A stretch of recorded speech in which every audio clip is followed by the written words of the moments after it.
ఓం శ్రీ సాయిరాం. ఓం శ్రీ గణేశాయ నమః. సరస్వత్యై నమః. శ్రీ గురుభ్యో నమః. మాతృదేవో భవ, పితృదేవో భవ, ఆచార్య దేవో భవ, అతిథి దేవో భవ. సర్వదేవత అతీత స్వరూప భగవాన్ శ్రీ సత్యసాయి బాబా వారి దివ్య శ్రీ చరణారవిందములకు శతకోటి ప్రణామం సమర్పించుకుంటూ, ఇక్కడికి మేము చేసినటువంటి ఆత్మీయ ప్రేమ స్వరూప సోదర సోదరీమణులందరికీ కూడా హృదయపూర్వక సాయిరాం తెలియజేసుకుంటూ, అలాగే అహం సత్యబోధకాన్ని అనే వేదికని ఏర్పాటు చేసి మనందరికీ చక్కటి అవకాశములు కల్పిస్తున్నటువంటి ఆత్మీయ సోదరులు పూజ్యులు శ్రీ మల్లెల లక్ష్మీనారాయణ గారికి, వారి సతీమణికి హృదయపూర్వక నమస్కారములు, ధన్యవాదములు తెలియజేసుకుంటూ ఓం శ్రీ సాయిరాం. అహం సత్యబోధక అదృష్టం గ్రూప్ పేరు కూడా అహం సత్యబోధక. ఈ అహం సత్యబోధకలో భగవాన్ బాబా వారు ప్రతి సంవత్సరము వారి జన్మదినం సందర్భంగా ఎన్నో సందేశాలు మనకి అందించి ఉన్నారు. మనం ఇంతవరకు నిన్నటి వరకు కూడా 1923-11-1980లో స్వామివారి ఇచ్చిన సందేశాన్ని ఇక్కడ మనం పఠించుకోవడం జరిగింది. మన సోదరిమణి 1979వ సంవత్సరంలో Swami my life is my message, 80వ సంవత్సరంలో my life is my message అనే అంశాన్ని మనం చక్కగా చదివి పూర్తి చేసింది. అయితే ఈరోజు 23-11-1981లో భగవాన్ బాబా వారు అందించిన సందేశం. ఇది కొంచెం నాలాంటి వాళ్ళకి టఫే. ఏదో ఏ దేహానికి మందులైతే ఏ మందు దేనికి పనిచేస్తో చెప్పగలం, కానీ దీని పేరే ఆత్మతత్వము ఆచరణ.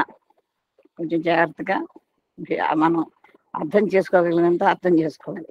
అంటే చిన్న స్టేజ్ నుంచి ఈ చివరి మనం జ్ఞానం తెలుసుకునే స్టేజ్కి తీసుకొస్తున్నారు అనమాట. అసలు ఆత్మతత్వం అంటే ఏమిటి, ఆచరణ అంటే ఏమిటి? స్వామి ప్రేమ స్వరూపులారా, అగ్ని నుండి విస్ఫులింగములు అభిన్నములు కానీ ఏ రీతిగా కావో, జీవుడు బ్రహ్మము నుండి భిన్నుడు కానీ అభిన్నుడు కానీ కానేరడు. అంటే అగ్ని నుండి విస్ఫులింగములు భిన్నములు కానీ, ఒక అగ్ని వెలిగించారనుకోండి, అందులో రకరకాల రేణువులు వస్తూ ఉంటాయి, మరి ఎర్రటి బొగ్గులు కనపడుతూ ఉంటాయి మనకి. ఇవన్నీ అగ్ని ఒకటే, వాటి నుంచి వచ్చిన రూపాలు మాత్రమే. అదే అభిన్నములు కానీ, అంటే అభిన్నములు అంటే మనకి కంటికి కనపడవు. ప్రతి దాంట్లోనూ కూడా కర్రలో కానివ్వండి, మరి రాయిలో కానివ్వండి, దేంట్లోనైనా సరే అగ్నితత్వం ఉంది. 2 కర్రలు రాపాడిస్తే నిప్పు వస్తుంది, 2 రాయిలు కొడితే నిప్పు వస్తుంది. అలాగే జలంలో ప్రతి చోట కూడా అగ్ని ఉంది, అగ్ని తత్వం ఉంది, కానీ అవి అగ్ని నుంచి వేరు కావు. అదేవిధంగా జీవుడు బ్రహ్మం నుండి భిన్నుడు కాదు, అభిన్నుడు కానేరు. అదేవిధంగా ఈ జీవుడు, ఈ జీవాత్మ, ఈ ప్రాణంతో కూడిన జీవుడు ఈ పరబ్రహ్మం నుండి వేరు కాదు అని భగవాన్ బాబా వారు ఇందులో తెలియజేస్తున్నారు.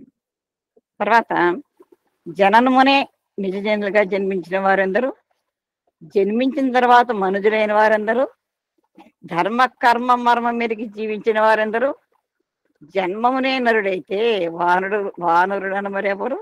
కనుక మానవత్వం అనేది కేవలము ఆకారము చేతనే నిరూపించేది కాదనే సత్యాన్ని మనం గమనించాలి.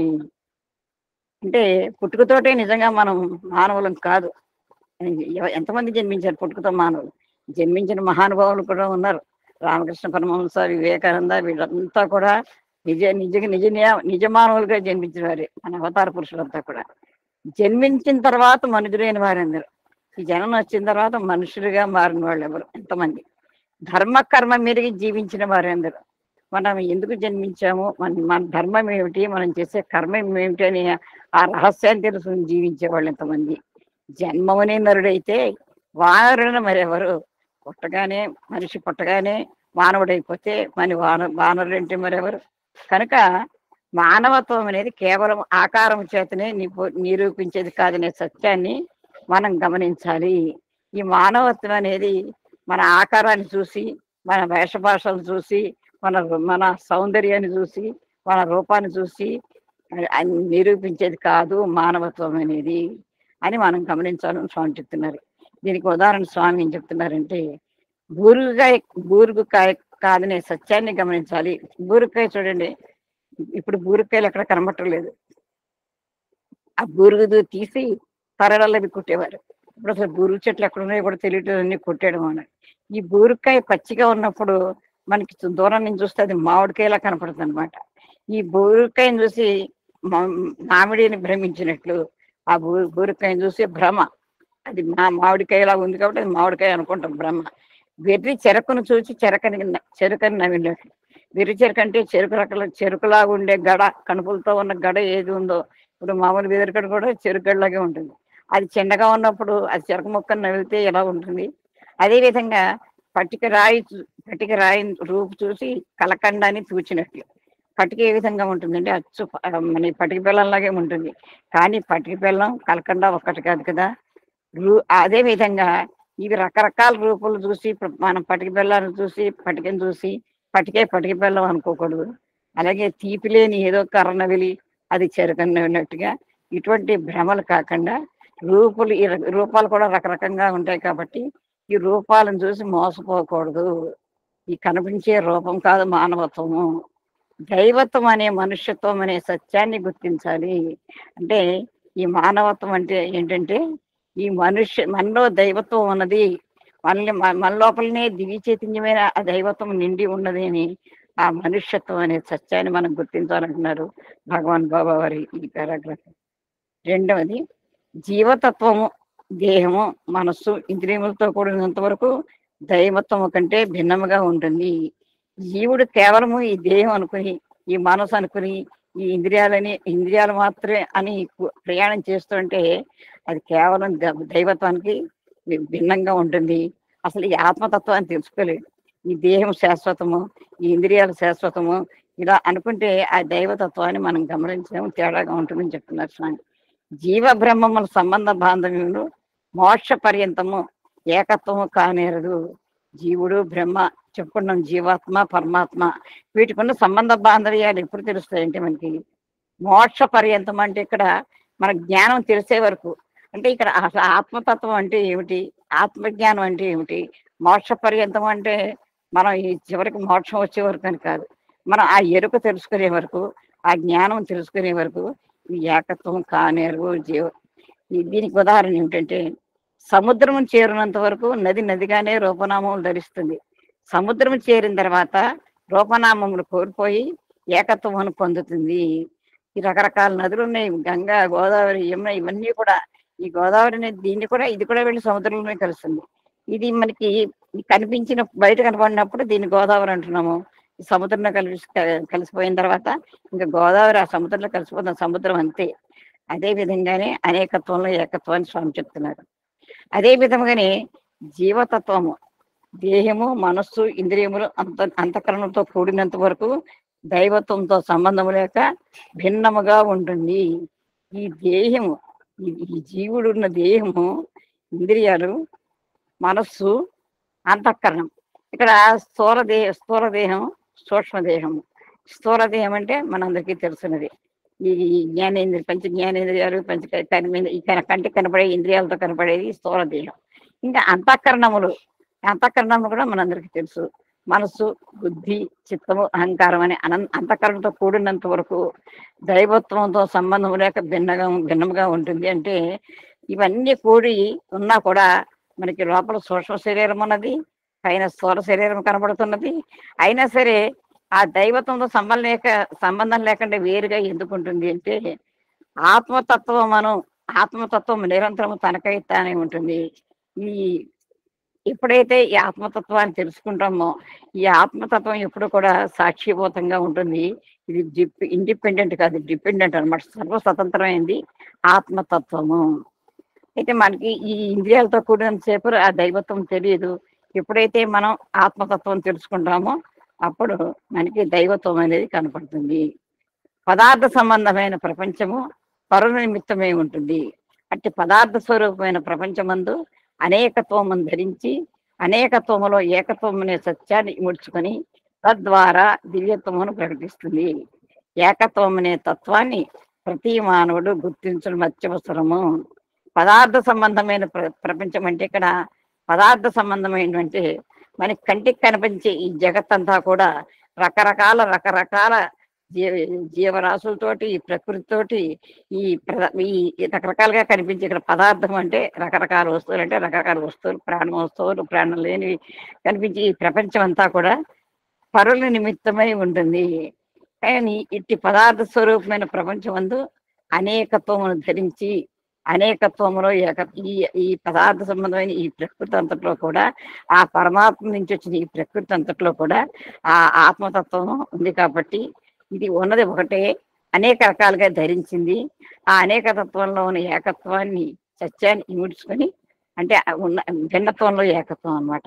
అనేక రకాలుగా ఉన్న ఈ ప్రపంచంలో ఆ పరమాత్మ అణు రూపంలో ఏ విధంగా ఉన్నాడనే ఒక ఏకత్వాన్ని మనం ఇముడ్చుకొని దాని ద్వారా దివ్యత్వం ప్రకటిస్తుంది. ఏకత్వం అనే తత్వాన్ని ప్రతి మానవుడు గుర్తించడం అత్యవసరము. అంటే ఉన్నది ఒకటే, ఏకోహం భవిష్య మనం చెప్పుకుంటాం. అదే అంతటా వ్యాపించి ఉన్నది. ఈ ఈ మొత్తం అన్ని జీవరాశుల్లోనూ కూడా ఆ ఆ దివ్యత్వము, ఆ ఏకత్వము, ఆత్మతత్వము ఉన్నది. దీనికే స్వామి ఒక పద్యం చెప్తూ ఉంటారండి. బాల వికాస్ గ్రూప్ 3 విద్యార్థులకు చెప్పేవాళ్ళం, మీకు అందరికీ తెలుసున్న పద్యమే. శృంగారములు వేరు బంగారం ఒక్కటే, శృంగారములు వేరు బంగారం ఒక్కటే, పశువన్నెలు వేరు పాలు ఒకటే, పశువన్నెలు వేరు పాలు ఒకటే, జీవజాతులు వేరు జీవుడొకడే, దర్శనములు వేరు దైవత్వం ఒకటే, పూల జాతులు వేరు పూజ ఒకటే అని చక్కగా ఆ భిన్నత్వంలో ఏకత్వాన్ని, అనేకత్వంలో ఏకత్వాన్ని చెప్తారు. ఈ పశువులు ఉంటాయి, రకరకాల పశువుల రంగులు రకరకాలుగా ఉంటాయి. మరి చూడండి, గేదెలు ఉంటాయి, ఆవులు ఉంటాయి, మరి మేకలు ఉంటాయి, అన్నీ కూడా ఇచ్చే పాలే. పాలకు మాత్రం తెల్లగానే ఉంటాయి. అలాగే బంగారం ఉంది. బంగారంతో అనేక వస్తువులు చేయించుకుంటాం. ఆ అనేక వస్తువులు కూడా రకరకాలుగా కనపడతాయి, కానీ మళ్ళీ అవన్నీ కరిగిస్తే బంగారం ముద్ద అవుతుంది. జీవజాతులు వేరు జీవుడు ఒకటే. ఈ 84 లక్షల జీవరాశులు రకరకాల జాతులు ఉన్నాయి, కానీ అందులో ఉండే జీవుడు మాత్రం ఒకటే. అదే విధంగా దర్శనములు వేరు దైవం ఒక్కడే. మనం రకరకాల రూపనామాలతో భగవంతుని దర్శించుకుంటాం. రాముడు అంటాం, కృష్ణుడు అంటాం, అల్లాహ్ అంటాం, మరి బుద్ధుడు అంటాం. రకరకాలుగా రూపనామాలు కోసం ఉన్నవాడు దైవం ఒక్కడే. అదేవిధంగా వారు ఎన్నో రకాల పూల జాతులు ఉన్నాయి, ఎన్నో రకాలు చేస్తాం, కానీ పూజ ఒకటి. ఇది భగవాన్ బాబా వారు అనేకత్వంలో ఏకత్వాన్ని గురించి చెప్పిన పద్య సూక్తండి. అదేవిధంగా తర్వాత సర్వ సంకల్పముల చేరికే మనసు. అదే కదా మనం అనుకుంటాం, ఈ సంకల్పాలు కానీ వికల్పాలు కానీ మన మనస్సులోనే ఉద్భవిస్తాయి. అంటే కోరికల పుట్ట అనమాట మనస్సు. అసలు ఈ మనస్సు అనేది మనకి కంటికి కనపడదు, చాలా సూక్ష్మమైంది. మనకి మైండ్ మైండ్ మైండ్ అంటే కానీ మనకి బ్రెయిన్ కనబడుతుంది, కానీ మైండ్ కనబడదు. బ్రెయిన్ చూస్తే బ్రెయిన్లో రకరకాలు అన్నీ ఉంటాయి, ఈ నెర్వ్స్, బోన్స్ అవి ఇవి ఉంటాయి తప్ప మనకి కంటికి ఈ మనస్సు అనేది కనపడదు. కానీ సంకల్పాలు వస్తాయి సూక్ష్మ రూపంలో. ఈ మనస్సు ప్రతి శరీరంలో ఉంటుంది. అందుకే కదా మన సోదరుడు ప్రతినిత్యం అందరికీ బాగా బట్టి వచ్చేసి ఉంటుంది. MBA అంటే మనిషి ఏంటంటే MBA, MBA body, mind, body, ఆత్మ. అది మనిషి దేహం. ఈ నిజంగా ఆత్మతత్వం వస్తువులను ప్రకాశింపచేసేదే కానీ మరొక చైతన్యం చేత ప్రకాశింపబడేది కాదు. ఈ ఆత్మతత్వం అనేది మన్ని ప్రకాశింపచేస్తుంది. ఏ విధంగా ప్రకాశింపచేస్తుందండి? మనం నడవగలుగుతున్నామంటే ఆ ఆత్మతత్వం మనలో, ఆత్మ లీడర్ ఉంది కాబట్టి నడవగలుగుతుంది. ఇప్పుడు నేను మాట్లాడగలుగుతున్నానంటే ఆ ఆత్మతత్వం ఉంది కాబట్టి, మనం ఆ ప్రకాశం, ఆ దివ్య చైతన్యం మనలో ఉంది కాబట్టి మనము నడవగలుగుతాం. అది మన్ని ప్రకాశింపచేస్తుంది, కానీ దాన్ని ఎవరు ప్రకాశింపచేయరు. ఎందుకంటే ఇది సమస్తమునకు దృష్ట స్వరూపమును ధరిస్తుంది. అంటే ఈ ప్రపంచాన్ని అన్నింటికీ కూడా ఒక రూపంగా మనకి సందర్శింప చేస్తుంది కాబట్టి ఇది ధరింప చేస్తుంది. కానీ వస్తు రూపం చూసిన సమయమందు సమస్త జగత్తు కూడా దృశ్యముగా రూపొందుతుంది. కన్నులుండి కూడా ఆలోచన నిమగ్నుల చేత ఎవరు ఎదురుగా ఉన్నారో ఏం చెప్పుతున్నారో వినటం కానీ చూడటం కానీ జరగదు. కన్నులు కూడా దృశ్యమే. అంటే ఇక్కడ మనకి కన్నుండి చూడలేకపోవడం అంటాం చూసారా, మనం ఆలోచనలో పడిపోతూ ఉంటాం. ఈ కన్నులు కూడా దృశ్యం అంటే ఈ చర్మచక్షువులు అనమాట. అంటే మన ఈ చర్మచక్షులతో చూసేదంతా కూడా దృశ్యమే. మరొక స్థితి మనస్సు కూడా దృశ్యంగా రూపొందుతుంది. సర్వ సంకల్పము చేరికే మనస్సు. అనేక రకాలైన సంకల్పంతో కూడింది మనస్సు అని చెప్తున్నారు. సంకల్ప వికల్పాత్మకం మనస్సు ఒక స్వరూపాన్ని ధరిస్తుంది. అంటే మనలో వచ్చిన ఆలోచన ఏదైతే ఉందో అది ఒక రూపాన్ని ధరించి దాని పని చేస్తూ ఉంటుంది అనమాట. బుద్ధి కూడా మనసును అనుసరించే ఉంటుంది. దేహము, మనసు, బుద్ధి, చిత్తము, అంతఃకరణము ఇవన్నీ కూడా ఆత్మ యొక్క ఉపాధులే అని చెప్తున్నారండి స్వామి. ఇక్కడ ఏంటంటే బాహ్యేంద్రియాలు దేహం అయితే, స్థూల దేహానికి ఇంద్రియాలు దేహానికి అయితే, ఇక్కడ సూక్ష్మ శరీరం గురించి స్వామి చెప్తున్నారు. ఈ మనస్సు అనేది ఏమిటంటే ఇందులో సంకల్పాలు కలుగుతూ ఉంటాయి, రకరకాల ఆలోచనలు కలుగుతూ ఉంటాయి. ఈ ఆలోచన ఈ బుద్ధి ఏం చేస్తుందంటే వివేకము, ఇది చెయ్యొచ్చా, వివేకము విచక్షణతో ఒకసారి ఆలోచిస్తుంది అనమాట. ఇది మంచా, చెడా, సత్యమా, ధర్మమా, అధర్మమా అని ఆలోచించి ఈ ఈ మనసులో కలిగే సంకల్పాలు గుర్రాలైతే, ఈ బుద్ధి అనే వివేక విచక్షణలు పగ్గాలైతే, ఈ పగ్గాన్ని తీసుకెళ్ళి ఈ చిత్తం అనే సారథిలో పెడుతుంది. ఆ సారథి నడిపిస్తుంది. అంతఃకరణం అంటే అహంకారం. మనసు, బుద్ధి, చిత్తము, అహంకారం. ఈ మాత్రమైనా 4 మాటలు మాట్లాడగలుగుతున్నాం అంటే నిజంగా మన పుణ్యము, మన అదృష్టము.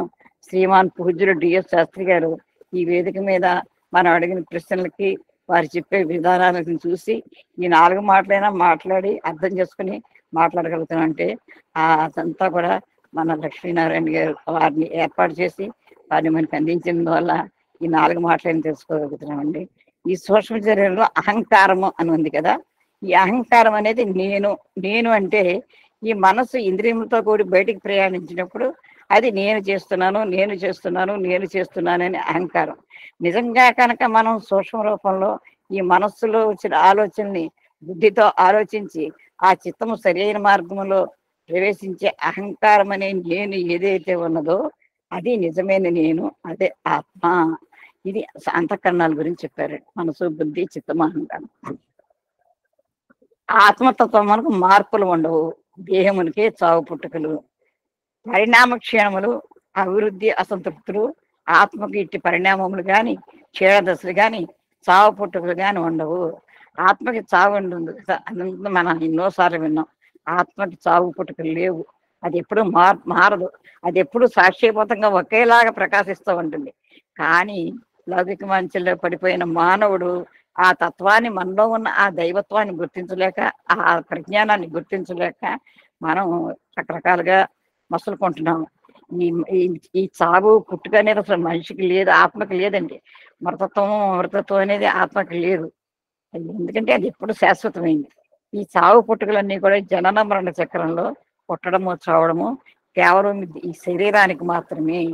పరిణామ క్షీణములు, అభివృద్ధి, అసంతృప్తులు. ఆత్మకి ఇట్టి పరిణామములు కానీ, క్షీణదశలు కానీ లేవు. చావు పుట్టుకలు కానీ ఉండవు. పరిణామ క్షీణములు అంటే చూడండి, ఒక మనిషి పుడతారు, బాల్యంలో ఒకలాగా ఉంటారు, యవ్వనంలో ఒకలాగా ఉంటారు, వార్ధక్యంలో ఒకలాగా ఉంటారు. మరి అభివృద్ధి, అసంతృప్తి ఇవన్నీ కూడా దేహానికి. కానీ ఇవి చూడండి, ఒక పరిణామ క్షీణాలంటే ఒకే దేహం ఉంటుంది. ఆ దేహానికి ఆయన కొంతమంది తండ్రిగా అంటారు, భార్య భర్త అనుకుంటుంది, పిల్లలు తండ్రి అనుకుంటారు, తాత అంటారు. ఉన్నది ఒకటే వ్యక్తి. ఈ మార్పులన్నీ ఈ మనిషి దేహానికి ఉంటాయి. ఈ పరిణామ క్షీణ దశలు కూడా దేహానికి ఉంటాయి. బాల్యము, యవనము, కౌమారము, వార్ధక్యం అంటాం కదా. కానీ ఆత్మ ఎప్పుడు ఎవరమే నిశ్చయం, అసలు ఎప్పుడు కూడా దానికి మార్పు ఉండదు అని భగవాన్ బాబా గారు ఇందులో తెలియజేస్తున్నారు. దీనికి స్వామివారు ఒక చక్కని పద్యం చెప్పారండి.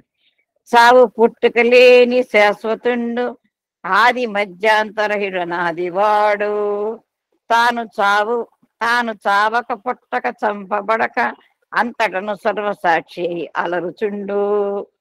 చావు పుట్టుకలు లేని శాశ్వతుడు, ఆది మధ్యాంతరహితుడు. ఆది లేదు, అంతము లేదు. అనాది వాడు. ఎప్పుడొచ్చాడో తెలియదు, మనకి తెలియదు అసలు. అనాది ఎప్పటి నుంచి అనాది అంటే ఎప్పుడు ఈ సృష్టి ప్రారంభమైందో, ఆ భగవంతుడు ఎప్పుడు ప్రారంభించాడో తెలియని వాడు.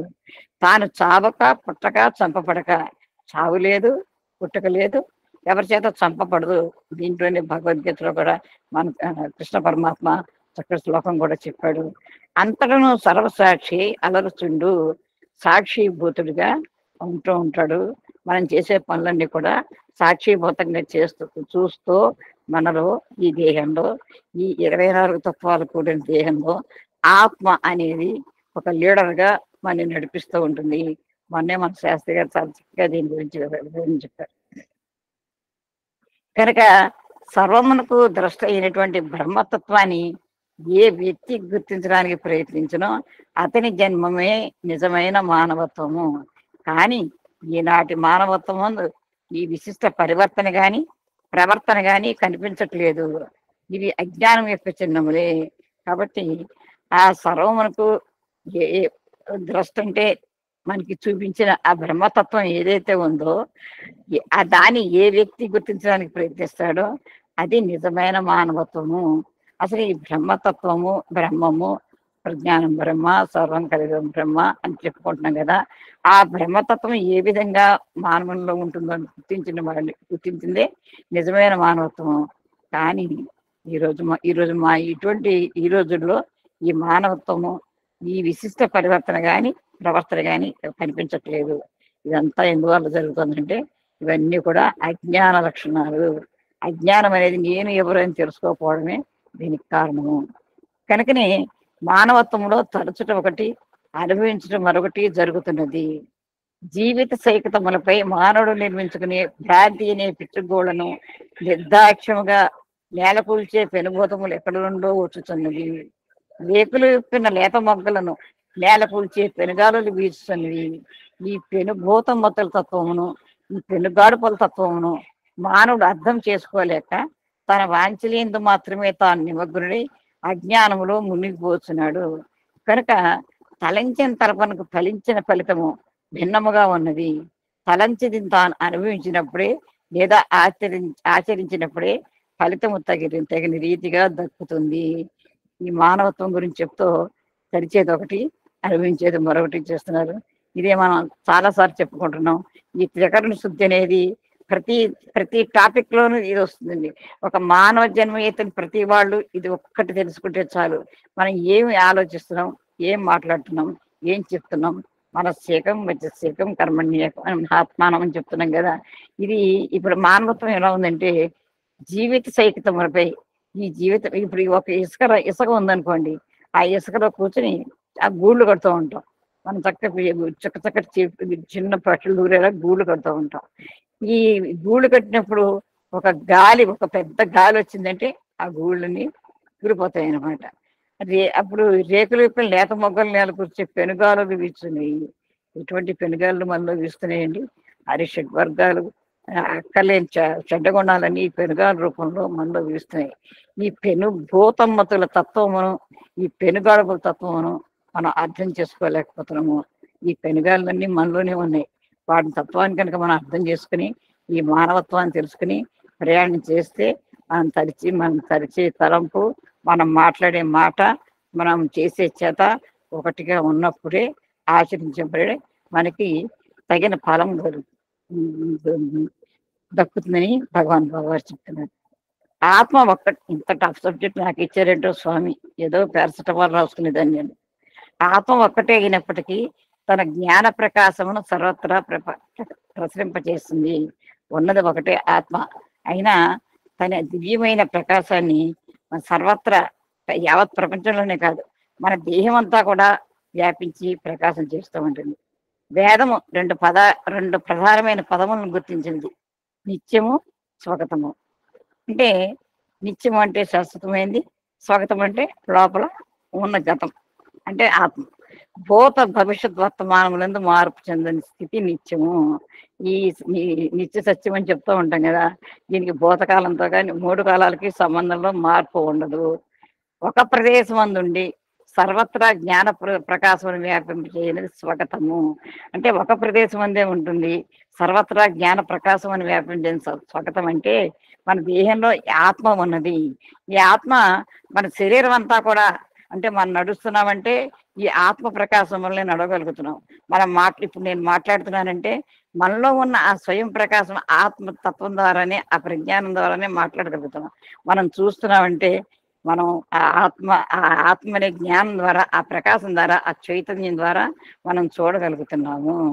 కాబట్టి ఈ ఆత్మతత్వం ఈ యావత్ ప్రపంచంలో ఏ విధంగా వ్యాపించి ఉన్నదో మరి ఈ దేహంలో కూడా అదే విధంగా జ్ఞాన ప్రకాశంగా, దివ్య చైతన్యంగా దేహం అంతా కూడా వ్యాపించింది. ఇది ఎక్కడో దీనికి ఒక ఎండింగ్ పాయింట్, ఎక్కడో మార్క్ చేసే పాయింట్. ఈ ఆత్మతత్వానికి కానీ, మనసుకి కానీ, బుద్ధికి కానీ ఇక్కడ ఆత్మ ఉంటుంది, ఇక్కడ బుద్ధి ఉంటుంది, ఇక్కడ మనస్సు ఉంటుంది అని మనం విడతీసి చెప్పలేం. ఇది మొత్తం దేహం అంతా ఉంటుంది అనమాట. అదేవిధంగా దీనికి స్వామి ఉదాహరణ, ఒకే సూర్యుడు ఒకే స్థానం ముందు ఉంటున్నాడు, కానీ తన ప్రకాశమును సర్వత్రా చేస్తున్నాడు. దీపము ఒక ప్రదేశం నందు ఉంటుంది, కానీ దాని ప్రకాశం ఇల్లంతా ప్రసరిస్తుంది. అదే విధముగానే ఆత్మ ఒక్కటే అయినప్పటికీ తన జ్ఞాన ప్రకాశమును సర్వత్రా ప్రసరింపజేస్తున్నది. ఉన్నవాడు ఒక్క సూర్యుడే యావత్ ప్రపంచానికి కూడా వెలుగునిస్తున్నాడు. అదేవిధంగా ఒక దీపాన్ని వెలిగించామనుకోండి, ఒక దీపాన్ని వెలిగిస్తే ఆ పరిసర ప్రాంతాలన్నీ కూడా వెలుగు కనపడుతుంది. అదే ఇల్లంతా కూడా ప్రకాశిస్తుంది. అదేవిధంగా ఒకటే ఉన్న ఆత్మ జ్ఞాన ప్రకాశమును, ఆత్మ అనే జ్ఞాన ప్రకాశం సర్వంత్ర ఈ ఆత్మ ఏం చేస్తుందంటే ఈ జ్ఞానాన్ని సర్వత్రా కూడా ప్రసరింపజేస్తుంది అని ఆత్మతత్వాన్ని గురించి చెప్తున్నారు. సూర్యునికి 2 గుణాలు ఉన్నాయి, ఒకటి ప్రకాశము, 2 వేడి. ఆత్మతత్వము కూడా ప్రకాశము, ప్రదీప్తము అని 2 శక్తులు ఉన్నాయి. వీనిని స్వభావము, స్వరూపము అని శృతులు నిరూపిస్తూ వచ్చాయి. స్వరూపమే ధర్మీభూతము, స్వభావమునకు ధర్మభూత జ్ఞానము అని అంటారు. సూర్యుడికి ఏ విధంగా అయితే ప్రకాశించే వెలుగునిచ్చే గుణము, అలాగే ఎండ పెడితే వేడి గుణము ఉన్నదో, తత్వం వేడి గుణం ఉన్నదో, అదే ఆత్మకు కూడా ప్రకాశము, ప్రదీప్తము అని 2 శక్తులు ఉన్నాయి. ఈ ప్రకాశం అంటే మనం ప్రకాశింపజేసేది, మన దివ్య మార్గం నడిపించేది. దీన్నే స్వభావము, స్వరూపము అని శృతులు నిరూపిస్తూ వచ్చాయి. ఈ స్వరూపమే ధర్మీభూత జ్ఞానము, స్వభావమునకు ధర్మభూత జ్ఞానం అని అంటారు. ఈ స్వరూపం ఏం చెప్తున్నారంటే ఇక్కడ ధర్మీభూత జ్ఞానము, స్వభావమునకు ధర్మభూత జ్ఞానము అని అంటారు. ఇక్కడ ధర్మీభూత జ్ఞానం అంటే అణుస్వరూపము, కంటికి కనపడదు, చాలా అణువు, చిన్న అదే మైక్రోస్కోప్ లో మన ఈ టెస్ట్ చేసినప్పుడు అణువులు చాలా మైక్రోస్కోప్ లో చూస్తే కనపడతాయి. దానికంటా కూడా సూక్ష్మంగా ఈ అణుస్వరూపము కంటికి కనపడకుండా ఉంటుంది. ఇంకా ఈ ధర్మభూత జ్ఞానం ప్రకాశవంతమైంది. ఈ ధర్మభూత జ్ఞానం ఏంటంటే ప్రకాశవంతంగా బయటికి కనపడుతూ దివ్య తేజస్సుస్తుంది. దీన్నే విభు అని కూడా అంటారు, విభువు అంటాం కదా. మరి ఈ అణువు గురించి చెప్తున్నారండి. సూక్ష్మమైనట్టి అణువున సూక్ష్మమగుచు, మేటి వస్తువునందు మేటి ఎగుచు, అంతటను సర్వసాక్షి అయి అలరునట్టి ఆత్మయే బ్రహ్మ, బ్రహ్మయే ఆత్మయగును. ఇప్పుడు చెప్పుకున్నాం కదా, అణోర్ణీయాన్ మహితో మహీయాన్, అణోర్ణీయాన్ మహితో మహీయాన్ అంటే అణువు కంట కూడా సూక్ష్మమైనటువంటిది, మేటి వస్తువు కంటా కూడా పెద్దదైనటువంటిది. మేటి వస్తువులు ఏమిటంటే ఒక సముద్రం ఉన్నది, చాలా పెద్ద సముద్రము. అదేవిధంగా మనకి పర్వతాలు ఉన్నాయి, పెద్ద పెద్ద పర్వతాలు ఉన్నాయి. అవన్నీ కూడా దీనికి సమానంగా అంతకన్నా ఘనమైనది. అంటే సూక్ష్మం నుంచి ఘనం వరకు కూడా వాటిలన్నిటికీ అణువు కంట చిన్నదైంది, ఘనం కంట ఘనమైంది. అటువంటి అంతటను సర్వసాక్షిగా ఉంటున్నది ఆత్మ. ఆ ఆత్మయే బ్రహ్మ, ఆ బ్రహ్మే ఆత్మ. ఇక్కడ బ్రహ్మకి ఆత్మకి తేడా లేదు. ఆ బ్రహ్మ జ్ఞానాన్ని మనం పొందాలి. ఆత్మ మానవత్వం, మనుషునిగా పుట్టి మానవత్వంతో మెలిగి దైవత్వాన్ని తెలుసుకుని ఆత్మతత్వాన్ని తెలుసుకుని అప్పుడు మనం అహం బ్రహ్మాస్మి అవుతాం అన్నమాట. అణుశక్తి లేని పదార్థము జగత్తునకు కానరాదు. అణుశక్తి లేని పదార్థం జగత్తును కానరాదు. అసలు అణుశక్తి అనేది లేకపోతే ఈ ప్రపంచంలో ఏమీ కనపడదు. అణుశక్తి వల్లే కదండి అన్ని కూడా జరుగుతున్నాయి. స్ఫోటకాలు జరుగుతున్నాయి, మంచి పనులు కూడా జరుగుతున్నాయి అణుశక్తి వల్లే. ఈ అణుశక్తి ప్రతి చోట కూడా వ్యాపించి ఉన్నది. దేహంలో మనకి కంటికి కనపడిన దేహం లోపల ఈ కంటికి కనిపించే దృశ్య జగత్ అంతట్లో కూడా ఇది మనకి కనపడుతూనే ఉంది. ఈ అణుస్వరూపము దాని స్వభావం నుండి జగత్తంతా వ్యాపించుతున్నది. అణువు సర్వ పదార్థములందు చేరిపోతూ ఉంటుంది, కానీ ఈ అణువునందు వేరొకటి చేరడానికి వీలు లేదు. ఈ అణువు రూపంలో ఉన్న ఈ ఆత్మతత్వం అనేది ఏదైతే ఉందో ప్రతి జీవిలోనూ ప్రతి దాంట్లోనూ కూడా ఉంటుంది, కానీ మళ్ళీ తిరిగి ఆ అణువులోకి వేమి చేరడానికి, అంత చిన్న అణువులోకి ఇదేమి వేమి చేరడానికి వీలు కాదు అని చెప్తున్నారు. అంటే ఎంత గొప్ప ఆత్మతత్వం చెప్తున్నారు చూడండి స్వామి. ఆత్మతత్వము గాని బ్రహ్మతత్వము గాని అణుస్వరూపంలో సర్వ పదార్థములందు వ్యాపించవచ్చు, కానీ తన తన ఎందు ఏ పదార్థము వ్యాపించడానికి వీలు లేదు. ఈ ఆత్మే అన్నింటిలో ప్రవేశిస్తుంది, అన్నింటిలో కనపడుతుంది, వ్యాపించి ఉంటుంది. ఈ పరబ్రహ్మ స్వరూపం అన్నింటిలో వ్యాపించి ఉంటుంది. స్థిర స్థిర ఈ జగత్ సృష్టి అంతటిలో కూడా వ్యాపించి ఉంటుంది, కానీ ఆ దానిలో మాత్రం ఏ పదార్థము మనకి చేరలేదు అందులో అని చెప్తున్నారు స్వామి. అయితే ఏ అణువునందు ధర్మీభూత జ్ఞానము చేరిండునో ఆ పదార్థము ఆత్మస్వరూపంగా నిలుస్తుంది. తర్వాత సర్వ పదార్థములందు ఈ అణుశక్తి వ్యాపించిండుట చేత సర్వ పదార్థము ఆత్మస్వరూపములని స్వస్థమగుతున్నది. ఇంతకీ స్వామి ఇందులో ఏం చెప్తున్నారంటే, ఈ ధర్మీభూతం అంటే మనకి కంటికి కనపడకుండా, ధర్మభూతం అంటే మనకి ప్రకాశించే కనపడేలాగా ఈ ప్రతి జీవిలోనూ కూడా ఇది వ్యాపించి ఉంది. కాబట్టి ఈ సర్వపదార్థములు కూడా, అంటే సర్వపదార్థములు అంటే మొత్తం ఈ యావత్ సృష్టి కూడా ఆ ఆత్మతత్వంతో నిండి ఉన్నది.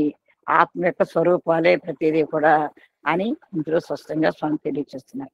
కారణం ఏమనగా ఈ అణుశక్తి లేని పదార్థము జగత్తున కానరాదు. అసలు ఆ శక్తి అనేది లేకపోతే ఈ జగత్తు వచ్చిన కూడా దీనికి ప్రయోజనం ఏముందండి? సృష్టి అంతా కూడా దీనికి, ఆ చెట్టు ఉంది, ఆ చెట్టులో ఆ శక్తి ఉంది. ఆ శక్తి లేకపోతే ఆ చెట్టు ఎందుకు ఉపయోగపడుతుంది? ఆ అణుశక్తి అనే ఆ బీజం రూపంలో వేసిన ఆ శక్తి స్వరూపం ఏదైతే ఉందో, మరి ఆ చెట్టు పెరిగి పెద్దదే ఫలాలను ఇస్తుందంటే కేవలము ఆ అణుశక్తి పదార్థము ఉంది కాబట్టి. ఒకవేళ ఇదే లేకపోతే అసలు ఏది మనకి కంటికి కనపడదు, అది అసలు అది వృద్ధిలోకి రాదు కూడా. ప్రతి పదార్థమునందు ధర్మీభూత జ్ఞానం అనే అణుస్వరూపం చేరడం చేతనే దేహము ధర్మీభూత స్వరూపాన్ని ధరిస్తుంది.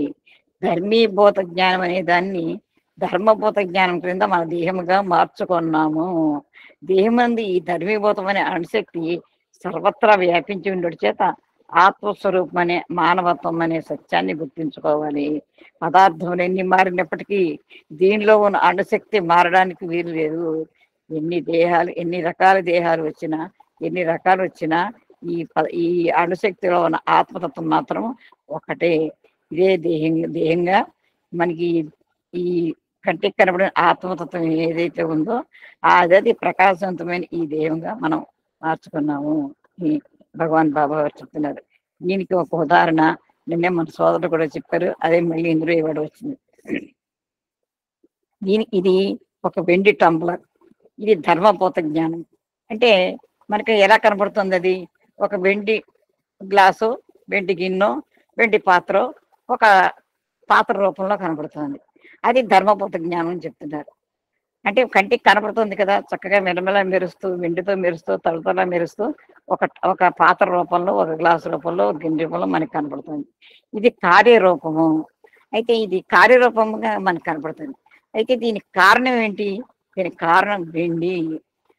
అది కారణం లేకుండా, అంటే వెండి అసలు వెండి అనే పదార్థమే లేకపోతే ఆ వెండి అనేది అక్కడ ఉంది కాబట్టి ఒక టంబలర్ గానో, ఒక కంచం గానో, ఒక పళ్ళెం గానో, ఒక స్పూన్ గానో రకరకాలుగా తయారు చేసుకోవచ్చు. అసలు వెండి అనే మూల పదార్థమే లేకపోతే అక్కడ ఏమి తయారవుతాయి? అంటే ఇక్కడ ధర్మీభూతం ఏంటంటే వెండి, ధర్మీభూత జ్ఞానం ఏంటంటే వెండి, ధర్మభూత జ్ఞానం ఏంటి? ధర్మభూత జ్ఞానం టంబలరు, ఆ పాత్ర అనమాట. అంటే మనం అంతా పాత్రలమే. ఆ వెండి ఏదైతే ఉందో అది ఆత్మతత్వము. కారణము లేకుండా కార్యం ఉండడానికి వీలు లేదు. ఒక పని జరగాలంటే ఒక కారణం ఉండాలి. అందుకనే కదా అక్కడ శ్రీరామచంద్రమూర్తి అవతారం ఎందుకు ఎత్తాడు? ఒక కార్యం జరగాలి. ఏమిటి ఆ కార్యము? ఆ రావణాసురుణ్ణి వధించాలి. మరి ఆ రావణాసురుని వధించాలంటే ఒక కారణం కావాలి కదా. అందుకనే సీతామాతను ఎత్తుకుపోవాలని కోరిక కలిగింది. మరి ఆవిడకి కూడా ఆ లేడీని చూసి కావాలనే కోరిక కలిగింది.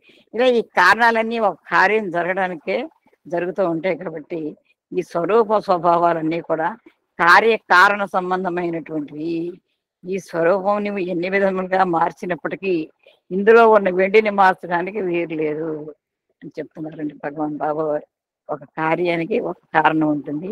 ఇక్కడ వెండి చేయడానికి వెండితో వస్తువు చేయడానికి వెండి కారణము, వెండిని మార్చడానికి వీలు లేదని చెప్తున్నారు. అదే విధంగా ఏ పదార్థమైనా తీసుకోండి, ఇది ఒక చేతి రుమాలు. స్వామి చెప్తున్నారు అన్నమాట, రుమాలు చూపించి. పదార్థం అంటే ఇది ఒక వస్తువు. ఇక్కడ పదార్థం అంటే మనం ఏదో తినే పదార్థము, భోంచేసే పదార్థం అని కాదు. వస్తు రూపం కానివ్వండి, జీవ రూపం కానివ్వండి, అన్ని కూడా పదార్థములే. ఇందులో కూడా అణుస్వరూపమైన ధర్మభూత జ్ఞానం ఉన్నది. ఈ రుమాలు కనపడుతోంది మన కంటికి, దాంట్లో కూడా ధర్మభూత జ్ఞానం ఉంది. అది ఏ విధంగా ఉంది చెప్తున్నారంటే స్వామి, దీనిని కాల్చి భస్మం చేసినప్పటికీ దీనిలో భస్మం అనే అణుస్వరూపం ఉంటుంది. ఏది కాల్చినా ఏది చేసినా చివరికి మిగిలేది ఆ భస్మమే. అది అణుస్వరూపంగా ఉంటుంది. మనకి రుమాలుగా ఉన్నప్పుడు అది మనకి అణుస్వరూపంగా కనపడదు, ఘనస్వరూపంగా ఒక రుమాల్లా కనపడుతుంది.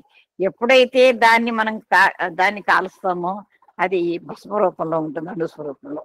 రూపములు మారినవే కానీ అణుస్వరూపమైన ధర్మ ఆత్మతత్వం మారలేదు. రుమాలు మారిపోయింది కానీ ఆ రుమాలు ఒక బూడిద రూపంలో మనకి కనపడుతుంది, అదే ఆత్మతత్వము. అందువలనే దీని నిత్యము సత్యము అని వేదములు చెప్తున్నాయి. అందుకనే ఈ ఆత్మతత్వం, ఆత్మ అనేది ఇది సత్యమైంది, త్రికాలాబీజమైంది అని చెప్తున్నారండి భగవాన్ భగవాన్. ఈ దేహం అనేది కూడా అనేక పదార్థంతో కూడినటువంటిది. ప్రతి దేహమందు అనేక విధమైన పదార్థములు అన్నవి. రూపం నామములు మారుతున్నవి కానీ అణుతత్వమైన ధర్మీభూత జ్ఞానం మారట్లేదు. ప్రతి మానవుని యందు యవ్వనము, వార్ధక్యం అనే రూపనామం మారుతున్నవే కానీ దివ్యతమైన ఆత్మతత్వము ధర్మీభూత జ్ఞానాన్ని ధరించి బ్రహ్మతత్వంతో సర్వులు యందు ప్రకాశిస్తూ ఉంటుంది. మనం పదార్థం యొక్క భిన్నత్వం చేత యథార్థమును వచ్చి పదార్థంలోనే లీనమైపోతున్నాము. స్వామి ఎన్నిసార్లు పదార్థము, యథార్థము, ధర్మీభూతము మనకి అర్థం అవడం కోసం ఎన్నిసార్లు ఉచ్చరించారండి. ఈ దేహం కూడా అనేక రకాలైన పదార్థాలు, అంటే అనేక రకమైన అవయవాలు, కర్మేంద్రియాలు, జ్ఞానేంద్రియాలు, మరి పంచకోశాలు, పంచ ప్రాణాలు, ఈ విధంగా అనేక రకాలైన పదార్థాలు, అంటే అనేక రకాలైన రూపాలతోటి ఈ దేహం ఉంది. కానీ రూపనామాలు మారుతున్నాయి. ఈ దేహానికే రూపము నామము మారుతోంది. అంటే ఇది ఉన్న ఈ ఆత్మ ఒక దేహంలో ప్రవేశించడం ఒక రూపంగా కనబడుతుంది, ఇంకో రూపంలో ప్రవేశించడం ఇంకో రూపంగా కనబడుతుంది. ఒకే దానికి 4 పేర్లు ఉన్నట్టుగా ఆ నామాలకు కూడా మారుతూ ఉంటాయి. అదే విధంగా వాటి రూపం ఏ విధంగా మారుతుంది, ఇందాక చెప్పుకున్నట్టుగా ఆ యవ్వనము, వార్ధక్యము ఉన్నవాడు ఒకటే మనిషి కానీ ఆ రూపం మారుతుంది. వార్ధక్యం అయితే ముసలివాడు అంటారు, యవ్వనంలో అయితే యువకుడు అంటారు, బాల్యంలో అయితే బాలుడు అంటారు. కానీ ఈ ఆత్మతత్వం అనేది ఆ బాలుల్లోనూ ఒకలాగే ఉంది, ముసలివాళ్ళలోనూ ఒకలాగే ఉంది, అందరిలోనూ కూడా ఒకలాగే ఉంది. ఈ బ్రహ్మతత్వంతో సర్వులు యందు ప్రకాశిస్తూ ఉంటుంది. అందరిలో కూడా ఆ ఆత్మతత్వం అనే జీవి చైతన్యం ఉంది కాబట్టి ప్రతి ఒక్క జీవి, ఆఖరికి ఈ చిన్న చిన్న చీమలు కూడా మనం వాటర్లో కూడా ఈ ఆత్మత్వం ఉంది కాబట్టి అవి పుట్టలో పెట్టగలుగుతున్నాయి. కాబట్టి ఈ పదార్థంలో లీనమైపోతున్నాను. కాబట్టి మనం ఇటువంటి ఆత్మతత్వాన్ని తెలుసుకోవాలంటే ఇంతకన్నా ఇంకా ఎక్కువగా చెప్తే ఇప్పటికే చాలా వేడెక్కువ ఉంటాయి. ఈ వేడిని మన సోదరు లక్ష్మీనారాయణ గారు వారి అమృత వాక్కులతోటి ఆ వేడిని తగ్గిస్తారని కోరుకుంటూ నేను దీంతో ముగిస్తున్నానండి. ఇదంతా కూడా కొంచెం టఫ్ సబ్జెక్టే, వినేవాళ్ళకి కొంచెం కష్టం కలిగించవచ్చు. ఇంకా విశ్లేషణ చేస్తే కాలాతీతం అయిపోతుంది కాబట్టి ఇప్పటికే నా కాలాన్ని మించి తీసుకున్నట్టున్నాను. నాకు ఈ అవకాశం ఇచ్చిన స్వామికి హృదయపూర్వక ధన్యవాదాలు తెలియజేసుకుంటూ, మా ఆత్మీయ సోదరుడు మళ్ళీ నాకు ఇటువంటి అవకాశం కల్పించినందుకు వారికి హృదయపూర్వక ధన్యవాదాలు తెలియజేసుకుంటూ, ఇంతవరకు ఇంత వేడి సబ్జెక్టుని మీకందరికీ కూడా హృదయపూర్వక ధన్యవాదాలు తెలియజేసుకుంటూ ఈ టీ బ్రేక్ ని మా లక్ష్మీనారాయణ గారి సోదరు పూర్తి చేయాల్సిందిగా కోరుతున్నాం. జై సాయిరామ్, జై సాయి. ఓం Shri Sairam. Thank you so much అక్క. Very difficult subject. నేను ఆత్మనందుకు ఒకసారి నేనేం చేయలేదు, అంతకంటే ఏం చేయలేదు. నువ్వే రైట్ టైం కాదు.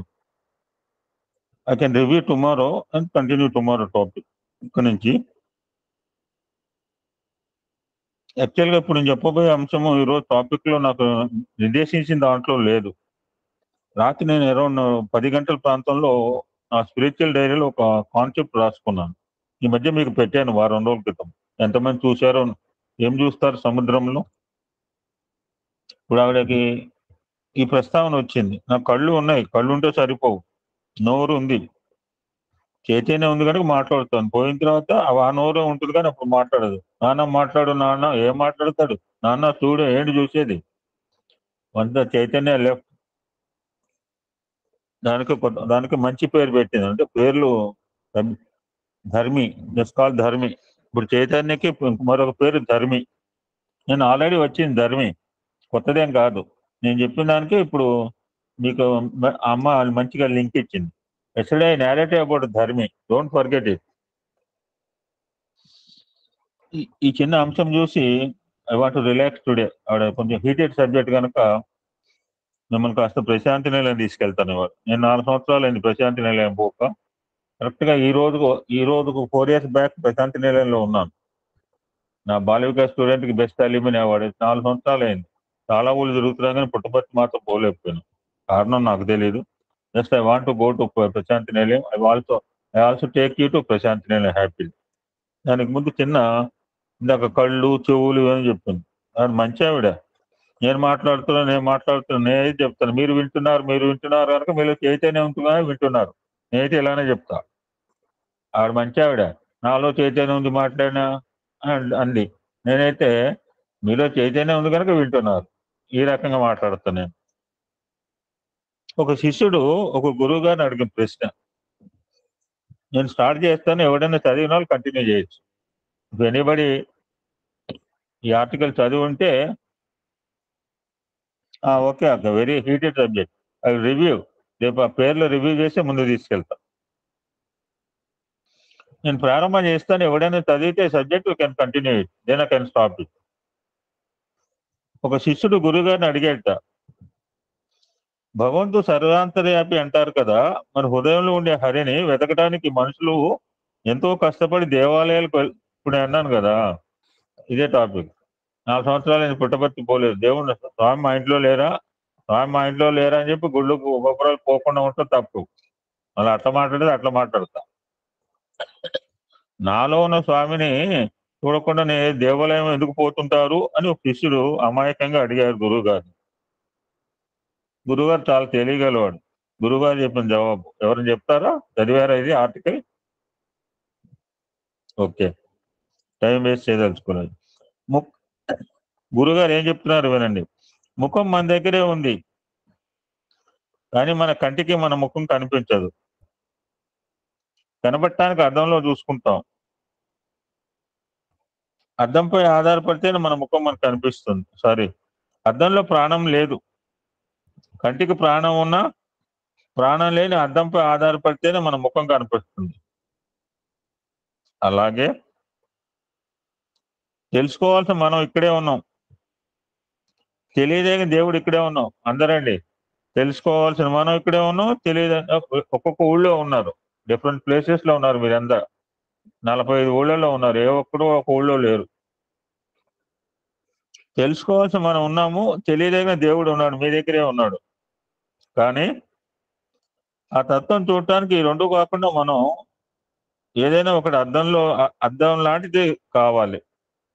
అదే విగ్రహం,